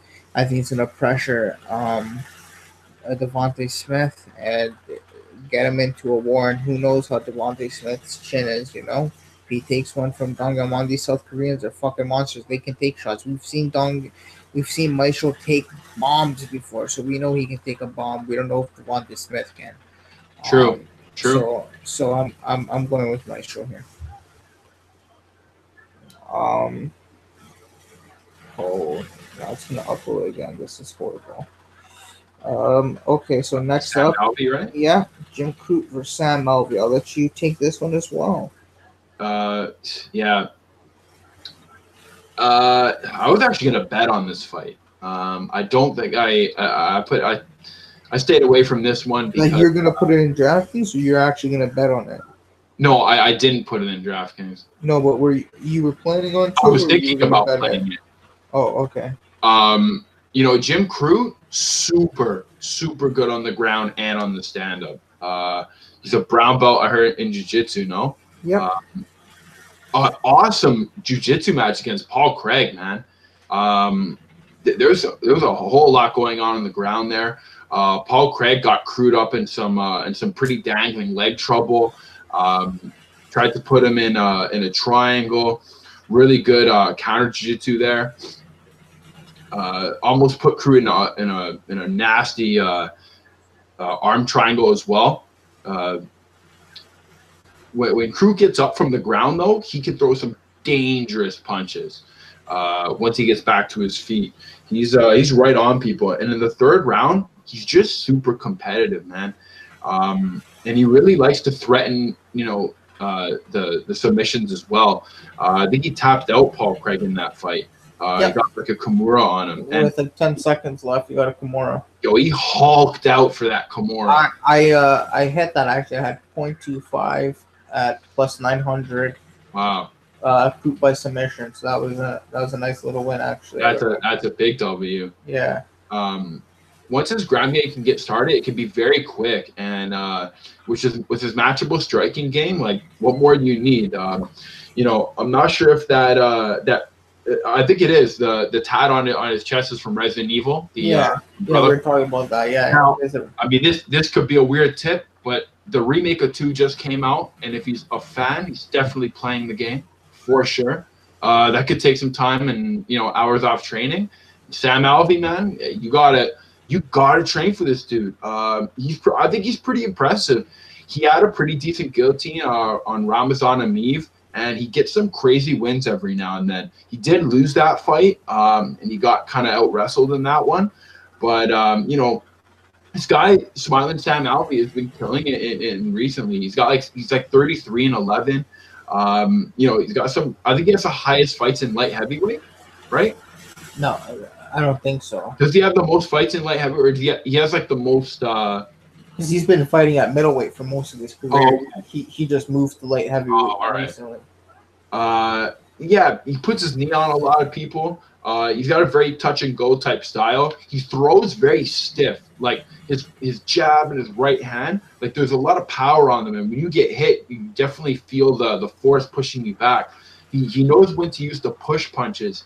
The problem is just on his recoil and getting reloaded fast enough. Sometimes when he throws these right hands or left hooks, it takes a while to get this, these hands reloaded again. But I think Alvey has some really good reflexes, and he's a tough fighter to take on. He really beats people up going backwards or going forwards. He has that kind of veteran attitude. He knows what to throw, so he kind of just relies on that. And whatever direction he's going, he has a good game plan for it. He's very competitive, especially if you think you have him and you're on the chase, because he can stop and fire at a moment's notice. He has a great middle kick that's easy to land on the body, crumbling a lot of fighters that he's fought with. And he tends to land it in fights that he even loses that look like a real rough kick to come back from. He's got a good lulling kind of style, likes to set up his cross counters. Again, his wear and tear, it definitely kind of goes in Jim Crute's favor.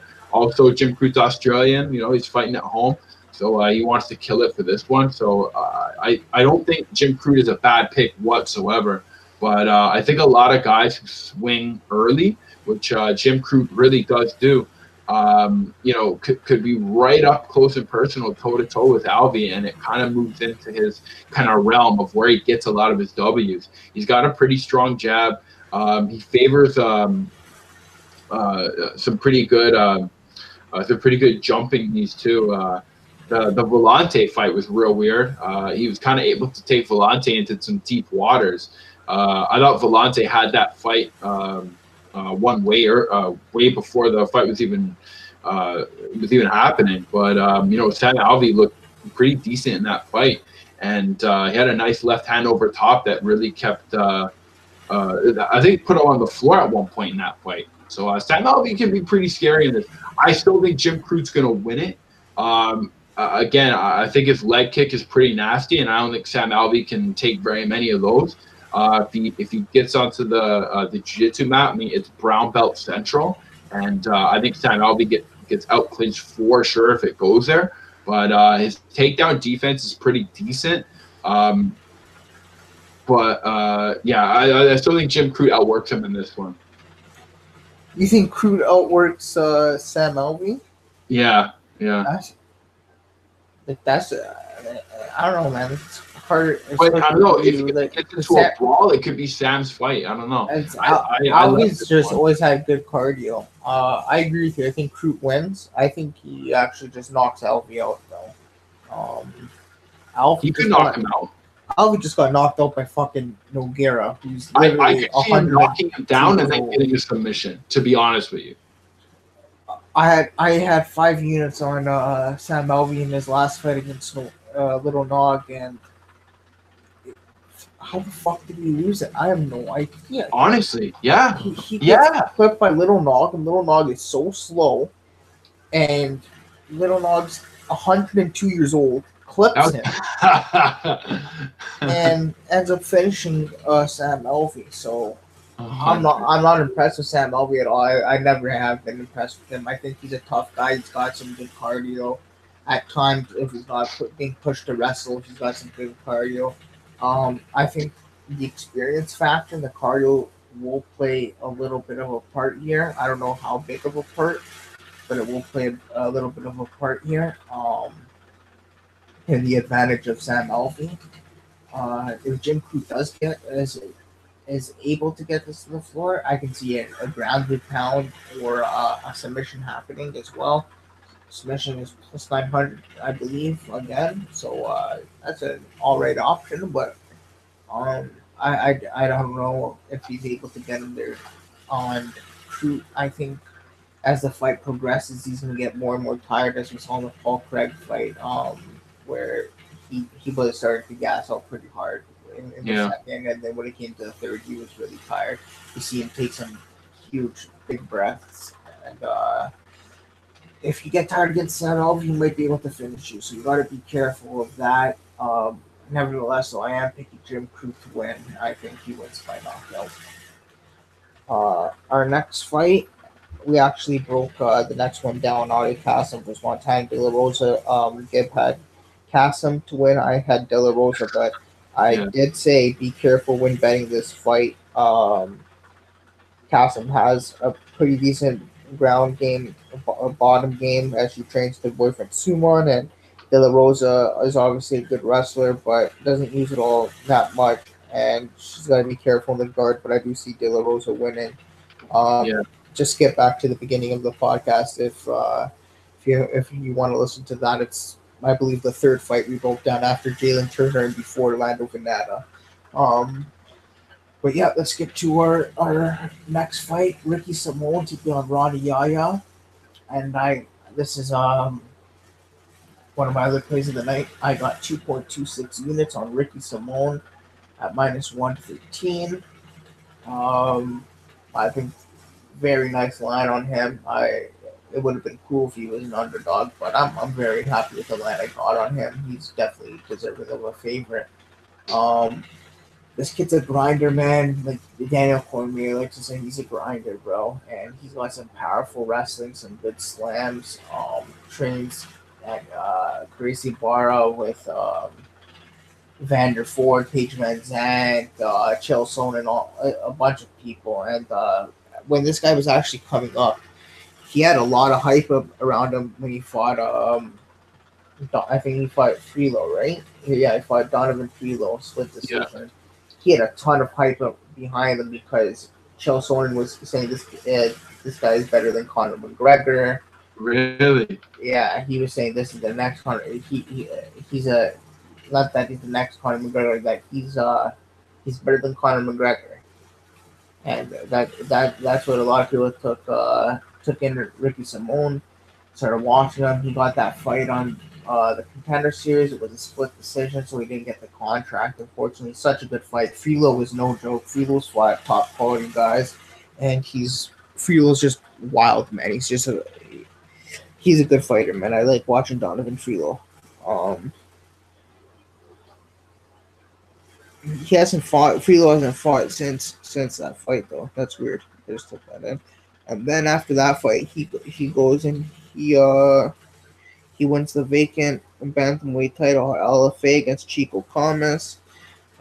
Just beats him over 5 rounds, and then he finishes Zanny in the first round with a punch for the belt. Gets signed to the UFC. And very weird Merab Dvalishvili fight. You can see Merab won or Ricky won. I'm not sure. I think I sided with Merab on that one. But yeah, it was a tough one, man. But Ricky gets this guillotine.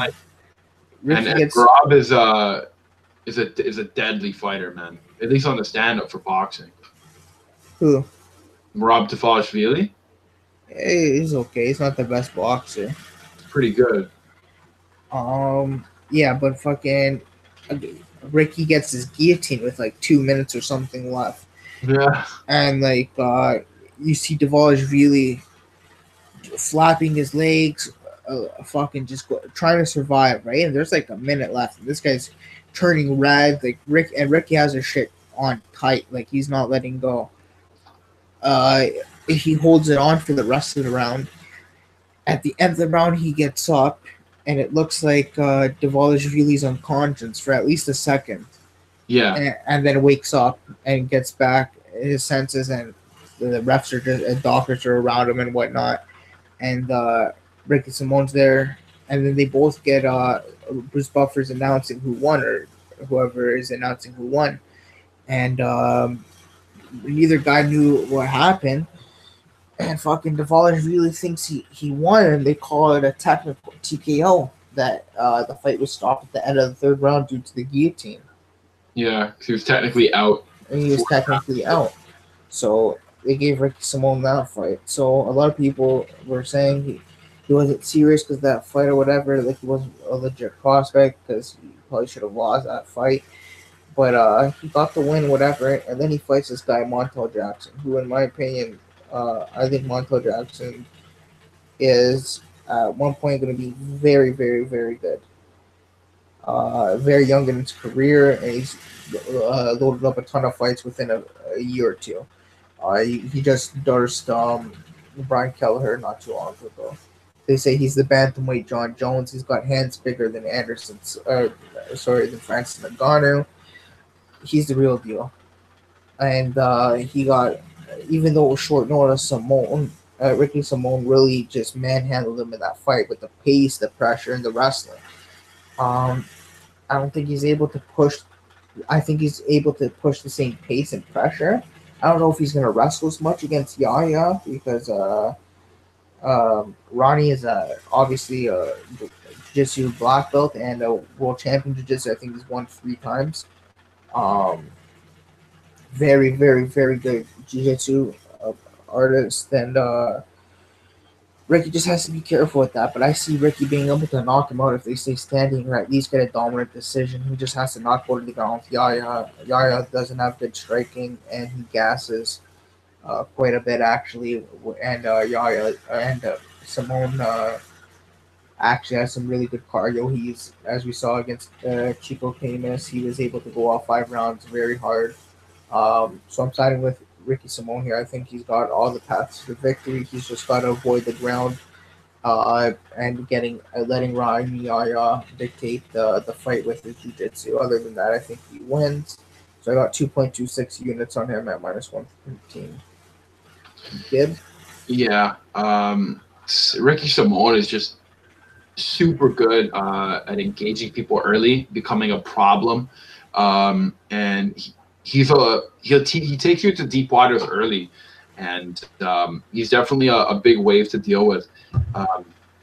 And it's been tested a few times. Obviously, the Merab Dvalishvili fight, a lot of people would like to see that run back, maybe. But maybe we might be able to see that. That'd be a great rematch.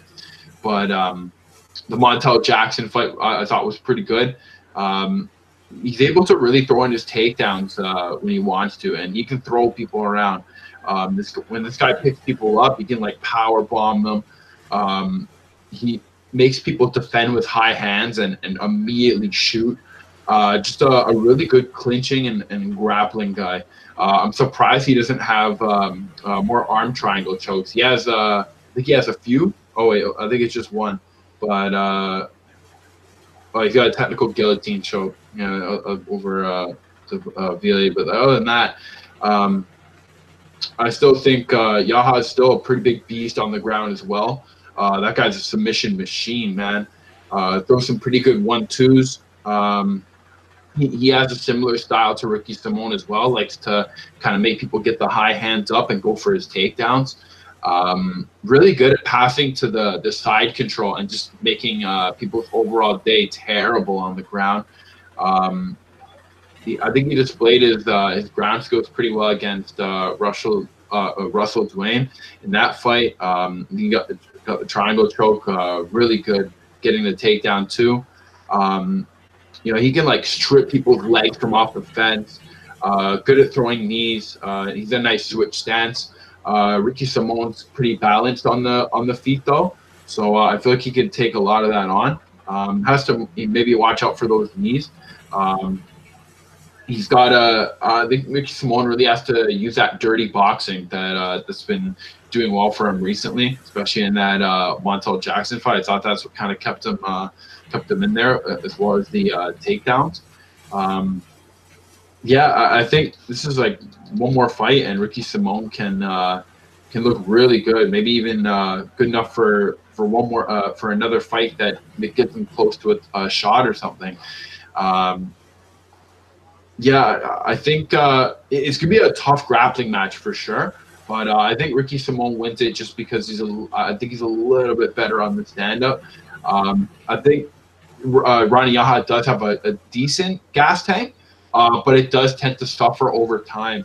And I think that's when Ricky Simone is at his most deadliest because he has a very rough pace, and setting that rough pace, that doesn't mean that he can't turn the engines on at a moment's notice. And once he does, I think submissions that happen to Rob Dvalishvili start to happen, those last minute kind of crazy submissions. So I can see a good grappling match here, and maybe even some contested wrestling from Ronnie Yaha, some good defense. But I think Ricky Simone's super strong on the stand up as well, enough to kind of rough up Ronnie Yaha and bring him into deep waters late.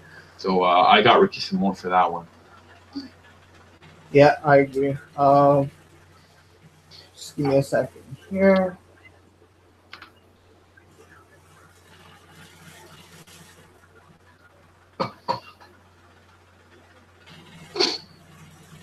Okay, so we're going to the co-main event now of the big evening. one. Yeah, pretty damn big one right here, guys. We got Israel Adesanya, Stylebender, the last Stylebender, taking on Anderson Silva. This is I don't know how to put this. It's gonna be a very hyped match and everything. Yeah. But I don't know how it's gonna go yet. I think Israel's gonna really dominate, but I don't know if he's gonna knock him out or if it's gonna be like what he did to Brad Tavares, where he just dominates him in every round, completely dominates him and getting the win like that. Because we've never seen other than like the fight against Chris Weidman, Silva's never been knocked out. Yeah. Not since, no. Yeah, I don't think so. And before that either. I think him and Bisping traded some pretty. He's been rocked. He's been rocked. Bisping definitely hit him with some hard shots. I thought that should have been ended though. I don't know. Maybe because it was in London, they let it go. But that knee, like everybody says, it was at the horn. Yeah, I don't know. Crazy fight. I gotta go rewatch that one. I didn't rewatch it for tape study, so That's I my gotta go favorite. rewatch it. That's a super good one. But he hasn't fought in like 2 years, Anderson Silva, since February 11th, I believe. Brunson, man, at 208. A lot of people thought he actually lost that fight, but he won a unanimous decision. Not the most entertaining fight. A lot of staring at each other's and whatnot. Don't expect that here. I think Anderson's going to be a little timid and gun shy to throw shots at Israel. And as soon as Israel gets a timing on Anderson, I think Anderson's going to be in big trouble. And Israel's going to be landing some hard shots and stuff.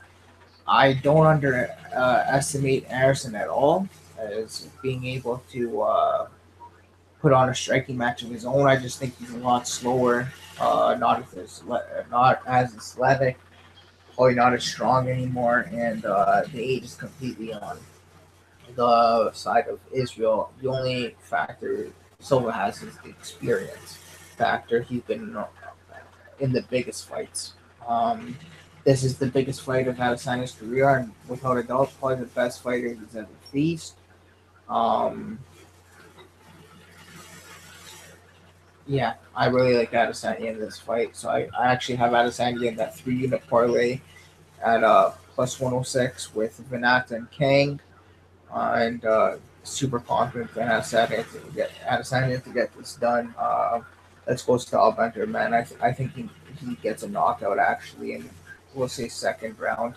Nasty head kick that where he fakes the jab going low and he goes high with the head kick, much like he did in Glory, or I don't know if it was Glory. I think it was another kickboxer organization, but a clip that Joe Rogan shared yesterday of him, his highlights, and I just saw that's something he might be able to exploit for sure. His knees up the middle are dangerous. He's very dangerous at Oh yeah. right, and he's got the longer reach than Anderson Silva as well. So he's going to be able to use that jab quite well. I'm with Izzy all day here, man. Yeah, I think Adesanya is the new Matrix man at this point.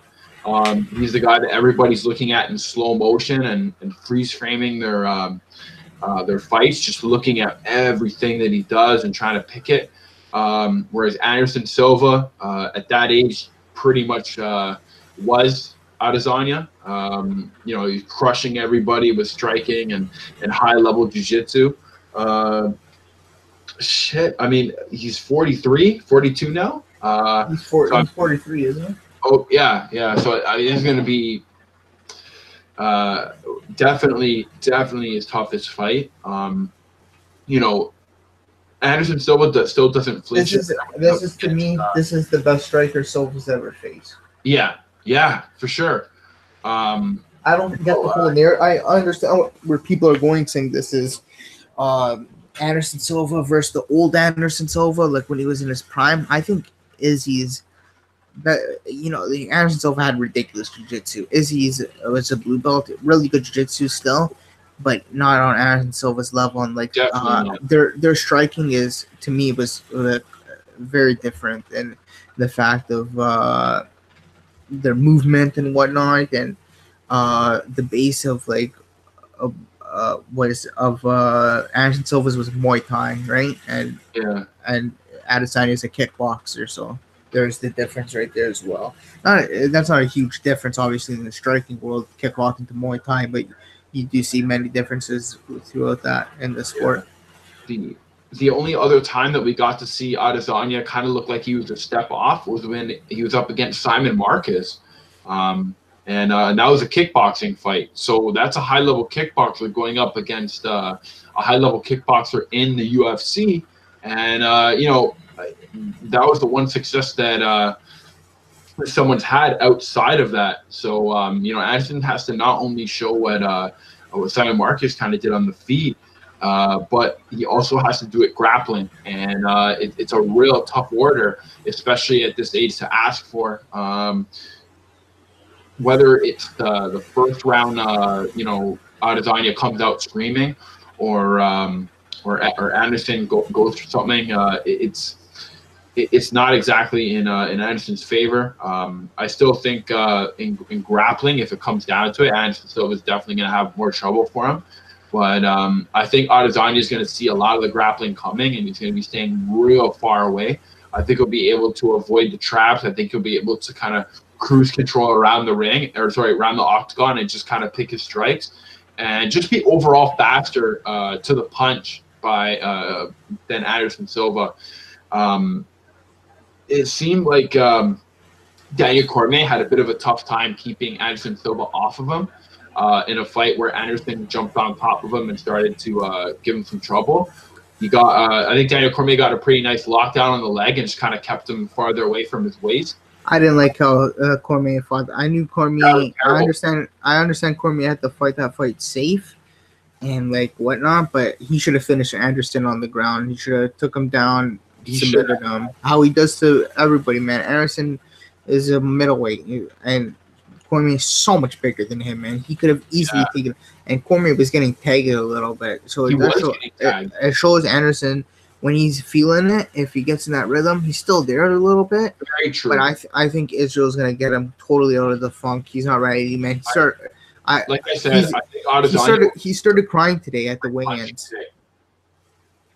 He started crying today at the weigh-ins. He did, yeah. It's very sad, man. Like, it is sad, but why did he cry? Like, is he assuming this is his last fight? Because I think he knows it's like the last kind of, at the end. He's at the end of the career. If it's not the end now, I think he goes one more after this, because he was mentioning that he wants to fight in Curitiba, Brazil, win or lose. He wants the belt, but like that's the only thing you can say at that point that would get people interested in watching you fight. Yeah, at 43, like come on, like.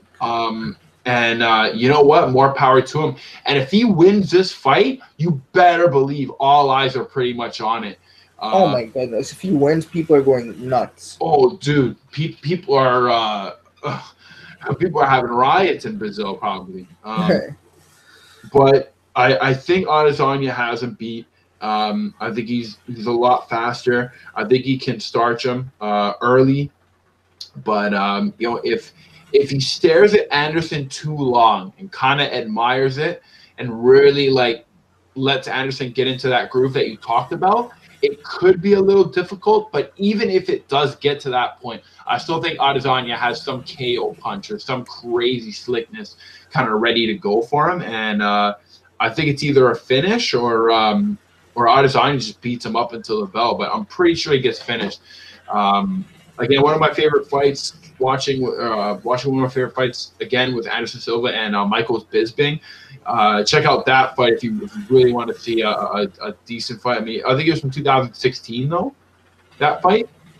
I'm not sure how old it is. Something It like probably that. is from 2016. Yeah, that was a savage fight. I think there was a time where Michael Bisping was hitting up Anderson. He was up against the fence, and Anderson threw like a front kick that had Bisping's neck go back like it was a car accident, man.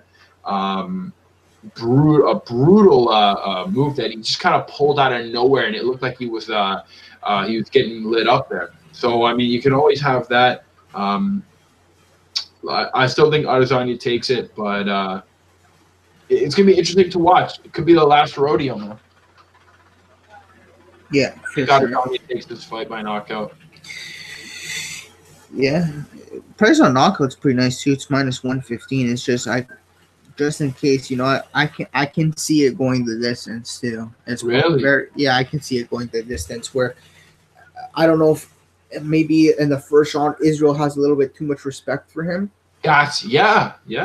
and like because that's a guy he grew up watching. You know what I mean? And then maybe in the second round he feels him out more. He wins that second round. He probably wins the first round as well. While he's not like as respecting him, but like, you know what I mean? I think he wins. He dominates his fight. But regardless, I'm just saying there's a possibility this can go all 3 rounds. I think Anderson's only been finished like very few times. Like with weird shit, man. Like when he's taunting, dropping his hands, Weidman knocks him out. He checks a leg kick. He breaks his leg. The Asian guy in what was it, in Shudo or whatever, I forgot. That weird heel hook. Yeah, the heel hook. The scissor heel hook. I don't think we're gonna see that. We're not gonna see stuff like that, But this is the best striker Anderson's ever faced. Same with Israel. Well, I'm not sure. I think Israel's probably faced better strikers in kickboxing. Dude, Simon Marcus. Yeah, but this is by far the best strikers ever faced in MMA for sure. This is his toughest fight. So like I can see going all 3 rounds, but I think it's highly unlikely. I think he finishes them pretty quick. Okay, now to our main event of the evening. Big fight here. I think this is going to be one of the fights of the year. Maybe even fight of the night. Well, if it's fight of the year, it definitely should be fight of the night. But yeah, we got the champion Robert Whittaker taking on Kelvin Gastelum here, and I actually have 2 units on Kelvin Gastelum at +200 and 0.2 units Gastelum by sub +1,000. I think there's a lot of value in the sub. Somebody actually tweeted me that it's +2,000 in Australia, which is fucking insane. That's a really good price, man. If you're in Australia, I recommend putting at least a 0.1 on a tiny little stab at +2,000, and it won't hurt. Even like $1 or $2, I think even 50 cents if you're allowed to bet that'd be pretty cool. But like I think 50 cents gets you a unit. Oh, nice. So that's not too bad, right? That's pretty cool.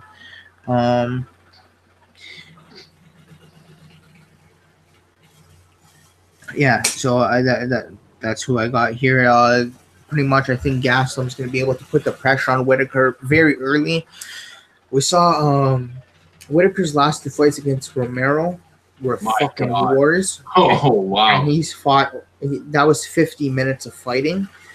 War. 5 rounds, 10 rounds. I mean, the first one he tore his ACL, right?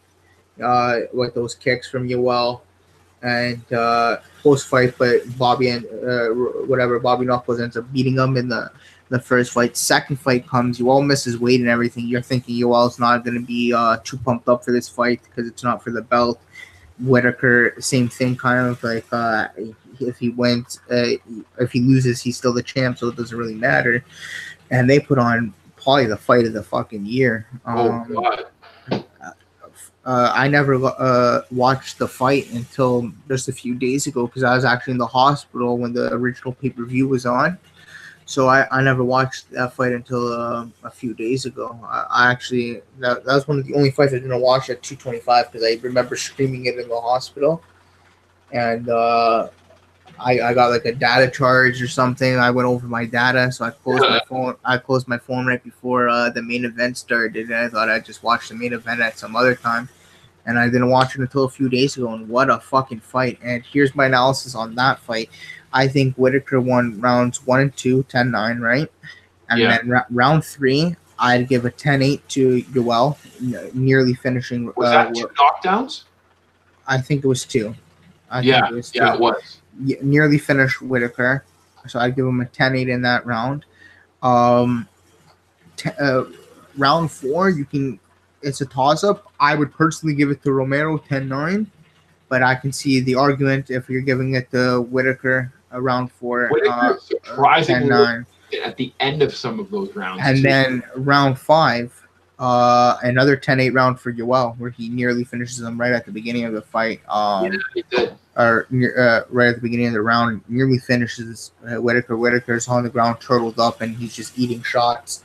And then, believe it or not, they go to decision, and Yoel doesn't win. So with the scores I gave, Yoel should have won either 47-45 or something, or 47-46 or 48-45. He should have won. If he won, it all depends on the fourth round. If he what score it is, but regardless, my opinion, he should have won that fight. I thought he was robbed. And like I guess I don't know what happened there because maybe he didn't make weight, and then fucking what would happen if he won and the belt's still with Whitaker? It would have been a mess. But Whitaker ends up win, and they don't even give 1-10-8 on the scorecards to Yoel. That's all 10-9s they gave him. Fucking ridiculous. I have no idea how the third round already, that's a 10-8, but the fifth round, Whitaker almost died, bro. He had a broken hand, Whitaker. He couldn't throw his right hand. He was almost done. And Yoel, in my opinion, won that fight, and he got robbed, bro. So Whitaker's still the champ. And he's taking on Kelvin Gastelum, who's been on a fucking streak. Won a split decision against a Brazilian legend, Jacare, in Brazil. Yeah. In Brazil. That's very difficult because they knew they couldn't rob him there because he clearly won the first and won the first and third round, or the second and third round, whatever it was. I thought his boxing, he's just dropping everybody, man. He dropped Weidman even though he lost to Weidman. I think that's why people have to kick up the pace on that guy. Yeah, I think the learning lesson, he learned a lot in that Weidman fight against facing the bigger guy and grappling and whatnot. But he knocked down Weidman, knocked down Jacare, knocked out Belfort, knocked out Tim Kennedy. Yeah. And who else did he knock out? Michael Bisping. Yeah, that was his second last fight, right? Yeah. So this guy's on a fucking run right now. He's got incredible hands, really crisp boxing, comes from that Mexican background. So he's tough. He's got a fucking chin on him. His only losses are he went to a split decision with Neil Magny. I'm pretty sure it was a split. A 5-round fight. Fighter. So Calvin's got the cardio to go 5 rounds. If he had the cardio before, he definitely has a cardio now. He's in ridiculous shape as well too. With what I've been seeing on before, I haven't watched the countdown yet, but I know who his strength and conditioning coach is. He brought him on tough on the Ultimate Fighter before, so that guy's ridiculous. He's like a football coach or some shit, working with Calvin, and working with. I think Master Cordero is one of the best coaches from King's MMA, man. Ridiculous coach, and one of his star pupils is Calvin. That's who he loves Calvin, man, and you already know Calvin's got some really nice striking, but don't sleep on his grappling. He's a 10th planet black belt, and I think a BJJ black belt as well. So he has both jiu-jitsu. He has a black belt and decent wrestler, man. And the reason I think he's gonna beat Whitaker here is I think he's gonna rock him. He's gonna put him on his ass, and then he's gonna snatch up his neck with a rear naked chokehold and choke out Whitaker. He had a couple early on in his career against Jake Ellenberger and Brian Melancon, and I believe one on the Ultimate Fighter. I'm not sure, but that's something he used to do a lot. Is once he hurts you and he sees you're hurt, he jumps on your back and goes for your neck. He's got a super tough, tight squeeze. I can see him doing that to Whitaker and finishing Whitaker really quick. I think this ends in the first round, maybe the second. Only thing that has me a little bit worried, but I'm not too worried. I think they keep his fight on, obviously, is he had ringworm on his mouth or some shit. I think it's gone now from what I've seen from the videos and everything. Doesn't look like he still has it on his mouth, but he has some weird wart on the back of his neck. Did you find out what that was? No, people are saying it could be ringworm, could be staph, could be I have no idea what it is. Could be a wart, anything, you know. Whatever it is, I hope it doesn't affect him during the fight, and we see the best Calvin we can get. But yeah, I'm with Calvin Gastelum here. I got 2 units on him at plus 200, and then I have another 0.2 units plus 1,000 for submission. Nice. I definitely see that. Concerning the thing on the back of his neck, man, I mean, you never know what it could be. But I mean, the getting ringworm is no big is no laughing matter. I mean, like Kevin Lee had it during his Ferguson fight, and no, he had staph. We saw a big stamina drop in that one, and he was looking pretty decent for a while in that fight, even with ringworm. So. No, he had staph. He had staph. The heat a little bit in Calvin Gastelum's tank, and might have a little more immediacy to get the action moving, and maybe even try to go for something. Calvin Gastelum has great grappling. I like how he was able to get out of a nice leg lock that Souza tried to put him in, and he even got out of one of his mounts, and that's a very difficult mount to get out of. Anything from Jacare or any sort of wrestler can just pin you down, and once those strikes come down, you better have an answer for it. Calvin Gastelum doesn't weather storms; he reverses it. You know, if people are causing him any sort of grappling trouble, he can normally put a stop to it and have some pretty good defense there. And he slugs a lot, and he has that nice left hook right hand left hand right hook combo. One of his great combos, and he's able to use it on Souza, and Souza didn't want to get up after that. I'm pretty sure he tried to favor off of his back and try to clinch back with him. He's wrestling, does some great takedowns, always throwing single shots, and he slings these, man. Likes to jab a lot and then throw. So because he's very heavy on the jab, a lot of his combos are like 3s and 4s that he's hitting you with, and his right hand can almost zoom in on people when he's kind of probing it outwards, and he's kind of using it as a measuring tool. He'll kind of roll around with it, get the overhand right hook on people.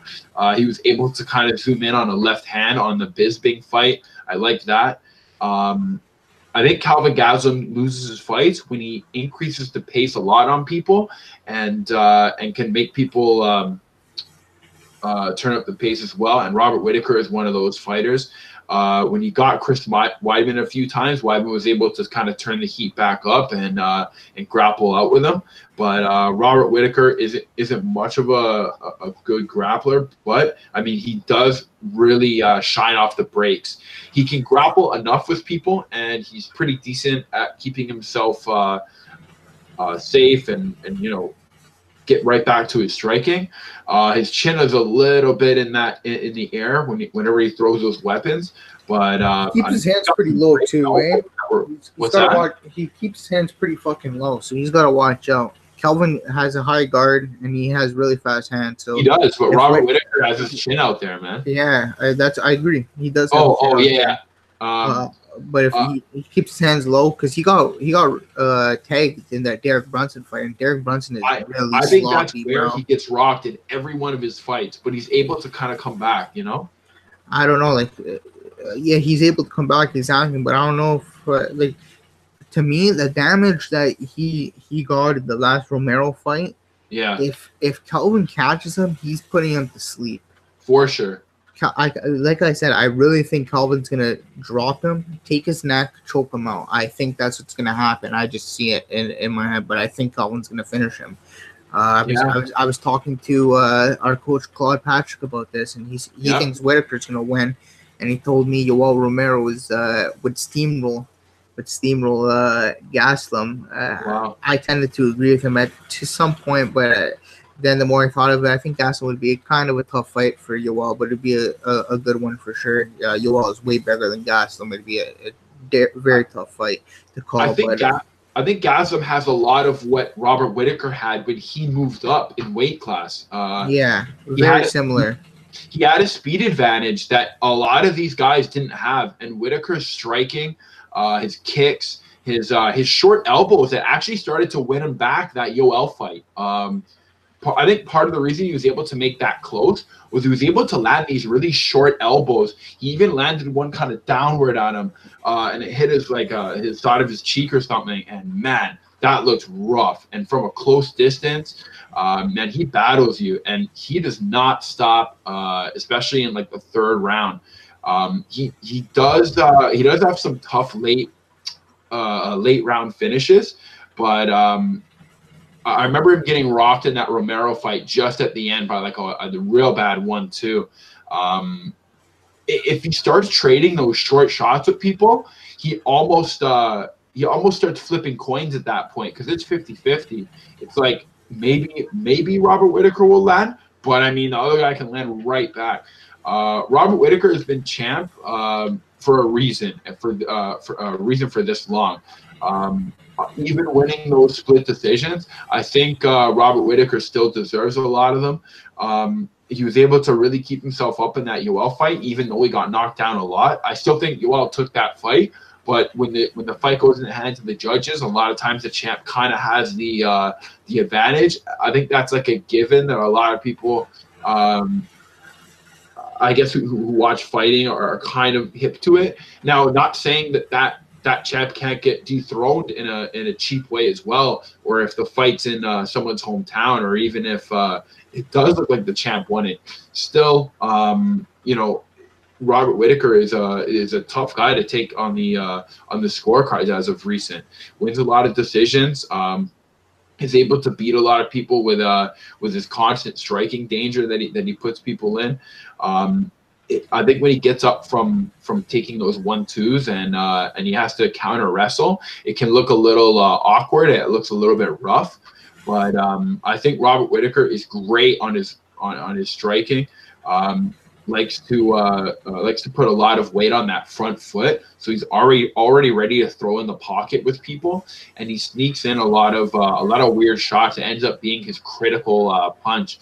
A lot of hooks and elbows that he can land in there. His kicks were the one thing that kept Yoel back as well when he was throwing him out there. So the kicks might be a big problem for Calvin Gaslam, but Robert Whittaker is going to want to keep those 2 feet on the floor, especially if Calvin's going to clinch with him and wrestle. I think Calvin has a real good submission game as well. You can get him in a nice guillotine. He's a grappling advantage for sure because he's a black belt and Whittaker's a purple, right? Yeah. it's going to be a rough fight. Again, my favorite fighter in that division was Robert Whittaker when he moved up and started winning these fights. But I think now that Calvin Gastelum is moving up from that division as well, it's almost like he's kind of met someone who has the same speed as him. And because I think Calvin Gastelum narrows down his punches and strikes to only a few that he can do, even though he's a little bit predictable with that left hand down the middle, and I'm sure Robert Whittaker knows it's coming, it's still really fast. And I feel like it hits people when they least expect it. And I think that's how he gets a lot of those takedowns. I think he'll be able to really torture Robert Whittaker in this fight due to speed. But not to say that he can lose a striking battle to Robert Whittaker. He's a tough guy. But I think, I think Calvin Gastelum takes this fight. I agree, man. Again, we could have another grind fest and maybe a possible split decision.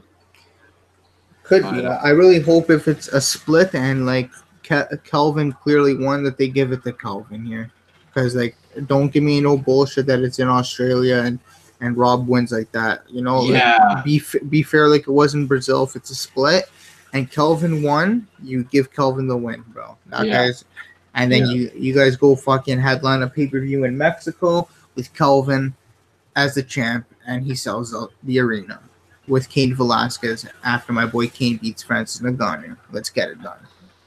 But already. One more thing to add, just like you said, man, it's probably the first fight that both guys don't have the speed advantage against their opponent. And that's really big. That's how they win a lot of their fights, the speed advantage. So it's going to be nice to see how that's negated. I like to think Calvin has the faster hands and the better, crisper boxing. I used to think Whittaker might have a little bit, maybe the better jab Whittaker has. He has a nice double jab that he throws. Yeah. But his hands are pretty low. Calvin comes with just a ton of force, man. I think Calvin's I faded him a bunch of times in the early on in his career. Not super early on, but like against Tim Kennedy and shit. I thought Tim Kennedy was way too big for him and a way better grappler, was going to be able to muck him in Toronto. And he stopped Tim Kennedy, right? And then I think I'm pretty sure I stopped doubting him after that one. I don't think I ever bet against him again. And then I think I was going to bet against him with Weidman, but I ended up taking Gastelum there too. But yeah, man, Gastelum's awesome. Whittaker's awesome too. It's just going to be a great fight, great event all around. Looking forward to this, guys. Let's cash our motherfucking bets. Let's have fun this weekend, guys. And let's enjoy this pay-per-view. We'll be back next week to break down UFC on ESPN 1. Ngannou versus Velasquez. That's right, the return of Cain and Velasquez. Finally. It's going to be a great fight. We actually get to see the debut of Chrome Gracie as well, take on Alex Teixeira, which is going to be another really good fight. I'll tell you guys right now, I got Chrome Gracie all day by sub. Can't wait to see the odds on that. This is a guy who, we'll go into it next week, but this is a guy who beat Kawajiri in his fourth pro fight ever. So you guys got to take that into consideration. He's a Gracie for a reason, very nasty on the ground. Just a bunch of really good, super entertaining fights on the card next week for UFC on ESPN 1. Even that James Vick versus Paul Felder fight. That's going to be a fucking good fight. That's a really good fight. In that one, man. I think I like Paul Felder as well in that one. But that's going to be a fucking great fight. I can't wait to break that down for you guys next week and all these other fights. But till next time, peace out. Actually, give them your DraftKings lineup super quick, and I'll give them my bets. I got 2 DraftKings line, but again, they're the same people. I just bulk entered. I got Calvin Gastelum, Cara France, and Kazim, Ricky Simone, Devontae Smith, and I got Shane Young as well. Nice. I got 2 units on Jalen Turner and Shane Young at -115, 2.26 units on Ricky Simone at -113, 2 units on Calvin Gastelum +200, 2.2 units Gastelum by sub +1,000, and 3 units Adesanya, Kang, and Venata +106. So that's it for this week, guys. We'll see you next week, and enjoy the fights. Take care, everyone. Enjoy the fights. Good luck in the bets, guys. Boom, boom.